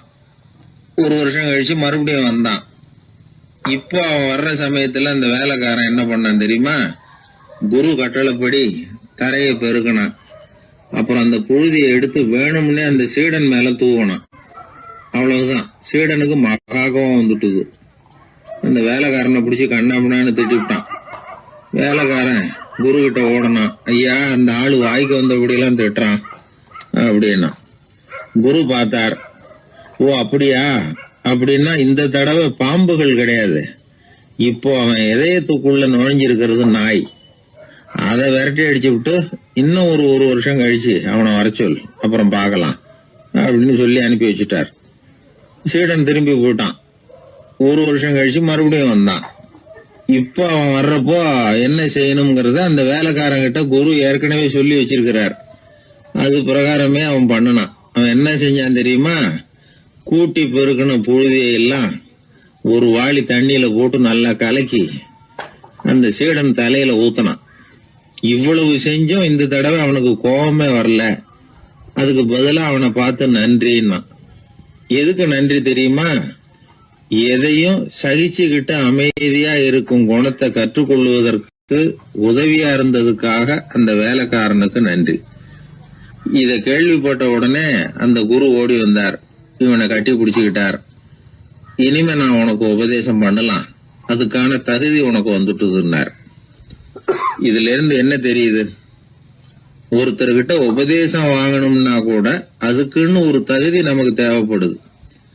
சகிப்புத்தன்மை ஒவ்வொரு மனிதனுக்கும் தேவைதான். இந்த காலத்துல ஒரு குரு, அவரை தேடி ஒருத்தன் வந்தான். குரு அவனை நிமிர்ந்து பார்த்துட்டு சொன்னார், நீ முதல்ல சகிப்புத்தன்மையை வளர்த்துக்கிட்டு அதுக்கப்புறம் என்கிட்ட வாழ்னார். இவன் அவரை நிமிர்ந்து பார்த்துட்டு சொன்னான், குருவே, நான் உங்ககிட்ட வந்திருக்கிறதே சகிப்புத்தன்மையை வளர்த்துக்கிறதுக்காகத்தானே அப்படின்னு. ஒரு ஊர்ல ஒரு பெரியவர் இருந்தார். அவரு ஒரு கோடீஸ்வரர். நிறைய நல்ல காரியங்கள்லாம் செஞ்சுக்கிட்டு இருந்தார். அவரை தேடி நிறைய பேர் வருவாங்க. இவரும் தன்னால முடிஞ்ச உதவி அவங்களுக்கு செய்வார். ஒரு சமயம் 3 பிச்சைக்காரர்கள் இவரை தேடி வந்தாங்க. ஏதாவது பொருள் உதவி பெறலாம்னு நினைச்சு 3 பேரும் ஒரே நேரத்துல வரல, தனித்தனியா வந்தாங்க. முதல் பிச்சைக்காரன் காலையில வந்தான். இவர் முன்னாடி வந்து நின்னான். ஐயா, எனக்கு 5 ரூபா வேணும், தயவு பண்ணி கொடுங்க அப்படின்னு கேட்டான். இவன் இப்படி கேட்டதும் அவருக்கு கோவம் வந்துட்டுது. என்ன இது, நான் ஏதோ உங்ககிட்ட கடன் பட்டிருக்கிறது மாதிரியும் அதை திருப்பி கொடுன்னு கேட்கறது மாதிரியும் இருக்குது. இவ்வளவு அதிகாரத்தோட பிச்சை கேட்கிறேன், எவ்வளவு துணிச்சல் உனக்கு 5 ரூபாயெல்லாம் தர முடியாது, இந்த 2 ரூபா எடுத்துட்டு ஓடு அப்படின்னு சொல்லி ஒரு 2 ரூபாயை தூக்கி எறிஞ்சார். அவன் அதை எடுத்துக்கிட்டு அங்கிருந்து போயிட்டான். அடுத்தபடியா மத்தியானமே ஒரு பிச்சைக்காரன் வந்தான். இவன் எப்படி கேட்டான் தெரியுமா? ஐயா, 10 நாளா ஒருவேளை உணவு கூட சாப்பிடல, தயவு பண்ணி எனக்கு உதவி பண்ணுங்கன்னா. உனக்கு எவ்வளவு வேணும்னு கேட்டார். நீங்களா பார்த்து எவ்வளவு கொடுத்தாலும் அது எனக்கு போதும்னா. இந்தா 10 ரூபா, இதை வச்சுக்கோ, ஏதாவது வாங்கி சாப்பிடுனார். அவன் அந்த 10 ரூபாய வாங்கிட்டு போயிட்டான். அதுக்கப்புறமா சாயந்தரமா 3வது பிச்சைக்காரன் வந்தான். இவன் கேட்ட விதம் எப்படி தெரியுமா? மகாராஜா, உங்களுடைய உயர்ந்த குணத்தை பத்தி நான் நிறைய கேள்விப்பட்டிருக்கிறேன், அதனால உங்களை பார்த்து தரிசனம் பண்ணிவிட்டு போகலாம்னு வந்தேன். அற வழியில வாழ்ந்து கொண்டிருக்கிற நீங்கள் தான் கண்கண்ட தெய்வம் அப்படின்னா. உடனே அந்த பெரியவர் என்ன சொன்னார் தெரியுமா? ஐயா, தயவு பண்ணி உட்காருங்க, நீங்க ரொம்ப களைச்சு போய் வந்திருக்கிறீங்க, முதல்ல சாப்பிடுங்க, மத்ததெல்லாம் அப்புறம் பார்க்கலாம்னு சொல்லி அவனை உட்கார வச்சு சாப்பாடு போட்டார். அவன் சாப்பிட்டு முடிச்சான். அதுக்கப்புறம் இவர் கேட்டார், இப்ப சொல்லுங்க, நான் என்ன பண்ணணும் உங்களுக்குன்னார். அந்த பிச்சைக்காரன் இந்த அன்புக்கு நெகிழ்ந்து, ஐயா, பசியோட வந்தேன், அறுசுவை விருந்தே படைச்சுட்டீங்க, அது போதும், எனக்கு வேற எதுவும் தேவையில்லை, நீங்க என் பேர்ல காட்டுற அன்பை நான் எப்பவும் மறக்க மாட்டேன், உங்களுக்கு எல்லாம் நல்லபடியா நடக்கும், உங்களுக்கு ஒரு குறையும் வராதுன்னா. இவனுடைய பரிவான இந்த வார்த்தைகள் அவர் மனசை தொட்டுது. அவன் பேர்ல இருந்த அன்பு பல மடங்கு அதிகமாச்சு. அதோட விளைவு என்ன தெரியுமா? இதோ பாருப்பா, இனிமே நீ வெளியில எங்கேயும் போக வேணாம், இங்கேயே இருந்துருன்னார். தன்னுடைய பங்களாவுக்கு பக்கத்திலேயே அந்த ஆளுக்கு ஒரு வீடும் கட்டி கொடுத்தார். கடைசி வரைக்கும் அந்த ஆளை தனக்கு பக்கத்திலேயே வச்சுக்கிட்டார். இந்த கதைய சுவாமி சிவானந்தர் சொல்லியிருக்கிறார். இறைவன் அந்த கோடீஸ்வரன் மாதிரியாம். அந்த 3 வகையான பிச்சைக்காரர்களும் 3 வகையான பக்தர்களாம். இன்றைக்கு உள்ள பக்தர்கள்லாம் இந்த 3 வகையில ஒரு வகையை சேர்ந்தவங்களா தான் இருப்பாங்க. முதல் வகை தான் அதிகமா இருக்கும், 3வது வகை ரொம்ப அபூர்வம். நம்ம ஊர் பக்கம் ஒரு பெரியவர் இருந்தார். அவர் செலவு பண்ண பயப்படுவார். 1 பைசா ஒருத்தருக்கு கொடுக்கறதுனால ரொம்ப யோசனை பண்ணுவார். இவரை தேடிட்டு ஒரு நாள் சில பிச்சைக்காரங்கள்லாம் வந்தாங்க. ஐயா, நாங்கெல்லாம் சேர்ந்து ஒரு பிச்சைக்காரர்கள் சங்கம்னு ஆரம்பிக்கிறோம், அதுக்கு நீங்க ஒரு 1000 ரூபாய் நிதி உதவி பண்ணுனா தேவையில்லைன்னாங்க. அதெல்லாம் ஒன்னும் கொடுக்க முடியாது, அவ்வளவு பணம் எல்லாம் என்கிட்ட கிடையாதுன்னு விட்டார் அவர். சரி, ஒரு 100 ரூபாயாவது கொடுங்களேன் அப்படின்னு கேட்டிருக்கிறாங்க. அதுவும் முடியாதுன்னார். இவங்க இன்னமும் இறங்கி வந்தாங்க. சரி, ஒரு 10 ரூபாயாவது கொடுங்க அப்படின்னு கேட்டு பார்த்தாங்க. அதெல்லாம் கிடையாதுன்னு ஒரே முடிவா சொல்றாரு அவர். கடைசியா ஒரு 10 காசாவது கொடுங்க சார், வாங்கிட்டு போறோம் அப்படின்னு கேட்டார் ஒருத்தர் இந்த கும்பல்ல இருந்து. அது கூட என்கிட்ட கிடையாதுன்னு ரொம்ப துல்லியமா சொல்லிவிட்டார் அந்த பெரிய மனிதர். அதாவது எதுவுமே கொடுக்க முடியாது, நீங்க போயிட்டு வாங்க விட்டார். அப்ப இந்த கும்பல்ல இருந்து ஒருத்தர் சொன்னார், சரி, நீங்க எதுவுமே தர முடியாதுங்கிறீங்க, அப்படின்னா ஒண்ணு செய்யுங்களேன்னாங்க. என்ன செய்யணும்னார். பேசாம நீங்களும் எங்க சங்கத்துல ஒரு மெம்பரா சேர்ந்துருங்க அப்படின்னாங்களாம். இப்படி இருக்கிற மனிதர்கள் அதிகம். அதனால இந்த 3 பிச்சைக்காரர்கள் அப்படிங்கிற இந்த கதையிலிருந்து நாம புரிந்து கொள்ள வேண்டியது, எப்படி பேசணும், எப்படி பக்தி செலுத்தணும், எப்படி இந்த உலகத்துல வாழணும் அப்படிங்கிற கருத்து பூராவும் இந்த அறவுரையிலிருந்து நாம புரிந்து கொள்ளலாம். மனுநீதி சோழன் வரலாறு நமக்கு தெரியும். அது மாதிரி நீதி தவறாத ஆட்சியாளர்கள் பல பேர் இருந்திருக்கிறாங்க இந்த உலகத்துல. ஹசரத் உமர் பின் கத்தாப் அப்படின்னு ஒருத்தர், இஸ்லாத்தின் 2வது கலீஃபா இவர். அவருடைய ஆட்சி காலத்துல நடந்த ஒரு நிகழ்ச்சி. இந்த மன்னருக்கு ஒரு மகன், அவர் பேரு அபு ஷஹ்மா. அந்த மிசர் நாட்டு கவர்னர் அமர் பின் ஆஸ். அந்த மன்னருடைய மகன் கவர்னர் அவர்களுடைய கவனிப்புல இருந்தார். அந்த சமயத்துல ஒரு நாள் அவர் மதுபானா இருந்தனார். கவர்னருக்கு தெரிஞ்சு போச்சு. அவருக்கு தர்ம சங்கடமா போட்டுது. தவறு செஞ்சது மன்னருடைய மகன். கவர்னர் யோசனை பண்ணார். அவர் மெதுவா தன்னுடைய வீட்டுக்கு அழைச்சிட்டு வந்தார். அதிகமா அவரை கஷ்டப்படுத்தாம ஒரு சின்ன தண்டனை கொடுத்து பிரச்சனையை தீர்த்துட்டார். ஏதோ பேருக்கு ஒரு தண்டனை, அவ்வளவுதான். இது நடந்து கொஞ்ச நாள் கழிச்சு மன்னருக்கு இந்த விஷயம் தெரிஞ்சு போச்சு. தன்னுடைய மகன்கிறதுனால கவர்னர் லேசான தண்டனையோட விட்டுட்டார் அப்படிங்கறத புரிஞ்சுக்கிட்டார். உடனே கவர்னருக்கு தகவல் அனுப்பினார். அமர் பின் ஆஸ் அவர்களே, என்னுடைய மகன் மதுபானம் அருந்தி இருக்கிறான். அது உங்களுக்கு தெரிஞ்ச உடனே தண்டனை கொடுத்திருக்கிறீங்க. கலீஃபாவின் மகன்கிற காரணத்தினால குறைவான தண்டனையை கொடுத்ததாக கேள்விப்படுறேன். இது ஷரியத்தின்படி மாபெரும் குற்றம். உங்களுடைய நடத்தையும் மன்னிக்க கூடியதல்ல. இந்த கடிதம் கண்ட உடனே மகன் அபு ஷஹ்மாவை மதீனாவுக்கு அனுப்பி வைக்க வேண்டியது அப்படின்னு கடிதம் எழுதினார். அதை பார்த்தார் கவர்னர். உடனே கலீஃபாவின் மகனை மதீனாவுக்கு அனுப்பி வச்சார். மன்னர் முன்னாடி நீதி விசாரணை நடக்குது. தன்னுடைய மகனுக்கு சவுக்கடி வழங்கும்படியா உத்தரவிடுறார் ஹசரத் உமர் பின் கத்தாப். தண்டனை நிறைவேற்றப்பட்டது. கூடியிருந்தவர்கள்லாம் ஐயா கொஞ்சம் கருணை காட்டுங்க அப்படின்னு சொல்லி மன்னர் கிட்ட வேண்டிக்கிட்டாங்களாம். இந்த வேண்டுகோளை மன்னர் ஏத்துக்கல. நீதியின் முன்னால் தந்தை மகன் அன்பு நேசம் உறவு இந்த முறைகளை எல்லாம் கவனிக்க முடியாது. குற்றம் செஞ்சவர் தண்டிக்கப்பட வேண்டியவர், அவர் யாரா இருந்தாலும் சரி அப்படின்னாராம். எல்லா ஆட்சியாளர்களுமே கவனிக்க வேண்டிய ஒரு செய்தி இது. அவர் ஒரு நாள் தன்னுடைய அரசாங்க கணக்கு வழக்குகளை பார்த்துட்டு இருக்கிறார். அந்த சமயத்துல அவரை பார்க்க ஒரு பெரிய மனிதர் வந்தார். இவர் தன்னுடைய சொந்த வேலை காரணமா வந்திருக்கிறார் அப்படிங்கறத அவர் புரிஞ்சுக்கிட்டார். உடனே அது வரைக்கும் எரிஞ்சுகிட்டு இருந்த விளக்க அணைச்சுட்டு இன்னொரு விளக்க ஏற்றி வச்சுக்கிட்டாராம். இந்த செயலுக்கு என்ன காரணம்னு கேட்டிருக்கிறார் வந்தவர். இதுக்கு அவரு சொன்னார், ஐயா நீங்க வந்த போது இங்க எரிஞ்சுகிட்டு இருந்தது அரசாங்க விளக்கு, இப்ப எரியறது சொந்த விளக்கு. சொந்த விஷயங்களை பேசுறப்போ அரசாங்க பணத்தை செலவு பண்ணக்கூடாது, அதனாலதான் விளக்க மாத்தினேன் அப்படின்னாராம். இப்படிலாம் பல பேர் இந்த உலகத்துல இருந்திருக்கிறாங்க. ஆனா இப்ப எல்லாம் பல பேர் அப்படி இருக்கிறது இல்ல. ஒருத்தர் அப்படிதான் அரசாங்க விஷயங்களை பார்த்துக்கிட்டு உட்கார்ந்து இருக்கிறார். அந்த சமயத்துல ஒரு பெரிய தொழில் அதிபர் அவரை பார்க்க வந்திருக்கிறார். இவரு சடார்னு எழுந்திருச்சு எரிஞ்சுகிட்டு இருந்த விளக்க அணைச்சுட்டார். எங்கும் ஒரே இருட்டு. ஏன் விளக்க அணைச்சுட்டீங்கன்னு கேட்டிருக்கிறார் வந்தவர். இங்க நடக்கிறது மத்தவங்க கண்ணுல பற்றக்கூடாது அப்படிங்கறதுக்காக தான் விளக்க அணைச்சேன். நீங்க கொண்டு வந்திருக்கிறத அப்படி ஒரு ஓரமா வச்சுட்டு போடுங்க, அதுக்கப்புறமா விளக்க போட்டு நான் எடுத்துக்கிறேன் அப்படின்னாராம் இவர். ஒரு சாலையில போக்குவரத்து நெரிசல். ஒருத்தர் அடிபட்டு கிடக்கிறார். கூட்டத்துல ஒருத்தர் கத்துறார். உடனே ஆம்புலன்ஸுக்கு போன் பண்ணுங்க அப்படின்னு ஒருத்தர் ஓடி போய் தகவல் கொடுக்கிறார். கொஞ்ச நேரத்துல ஆம்புலன்ஸ் வருது. அடிபட்டவரை கொண்டுட்டு போய் ஆஸ்பத்திரியில சேர்க்குது. அங்க அவசர வைத்தியம். அவர் பொழைச்சுக்கிறார். ஆம்புலன்ஸுங்கிற ஒரு வசதி இல்லைன்னா அவரை அவ்வளவு சீக்கிரத்துல ஆஸ்பத்திரிக்கு கொண்டுட்டு போக முடியுமா? ஆபத்துக்கு உதவுகிற நண்பர் மாதிரி இந்த ஆம்புலன்ஸ். அந்த காலத்துல போர்கள் அதிகம், அதுல அடிபடுறவங்களும் அதிகம். அடிபட்டு கிடக்கிற போர் வீரர்களை அவசரமா மருத்துவர்கிட்ட கொண்டுட்டு போகணும். எப்படி கொண்டுட்டு போறது? ஒரு கனமான துணிய தூளி மாதிரி கட்டுவாங்க. குழந்தைகளை தூங்க வைக்கிறதுக்காக துணியில தொட்டில் கட்டுறோம்ல, அது மாதிரி அந்த தூளியில அடிபட்டவங்களை படுக்க வைப்பாங்க. அப்படியே தூக்கிட்டு போவாங்க. அதுக்கப்புறம் தான் மருத்துவ சிகிச்சை. இதுதான் ஆரம்ப காலத்துல நடந்துகிட்டு இருந்தது. இதுல என்ன ஒரு சிரமம்னா அவசரமா கொண்டுட்டு போய் சேர்க்க முடியாது. அதனால பாதி வழியிலேயே அவங்க போய் சேர்ந்துருவாங்க பல பேர். சரி, கொஞ்சம் சீக்கிரமா அவங்கள கொண்டுட்டு போறதுக்கு என்ன வழி அப்படின்னு யோசனை பண்ணாங்க. குதிரை மேல ஏத்தி கொண்டுட்டு போனா என்ன அப்படின்னு ஒரு யோசனை. அது மாதிரியே செஞ்சு பார்த்தாங்க. அது இன்னமும் ஆபத்தா போட்டுது. குதிரை ஓடுற வேகத்துக்கும் அது போடுற குலுக்கலுக்கும் அடிபட்டு கிடக்கிறவனால ஈடு கொடுக்க முடியுமா? அலுங்காம குலுங்காம கொண்டுட்டு போக வேண்டிய விஷயம் இல்லை இது.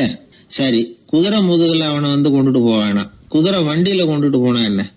4 சக்கரம் உள்ள ஒரு குதிரை வண்டியை தயார் பண்ண வேண்டியது. அதை ஆம்புலன்ஸா உபயோகப்படுத்த ஆரம்பிச்சாங்க. 1487 இது பழக்கத்துக்கு வந்துதான். இது கொஞ்சம் சௌரியமா தெரிஞ்சுது. அதனால 1792 வரைக்கும் இந்த முறைதான் நீடிச்சுதான். ஒரு பிரெஞ்சு மருத்துவர், அவரு பேர் பேரன் டொமினிக். அவர் என்ன பண்ணாருன்னா குதிரை வண்டியில படுக்கை வசதியை ஏற்படுத்தினார். முதல் உதவி செய்யறதுக்கு தேவையானதையெல்லாம் அதுல வச்சார்.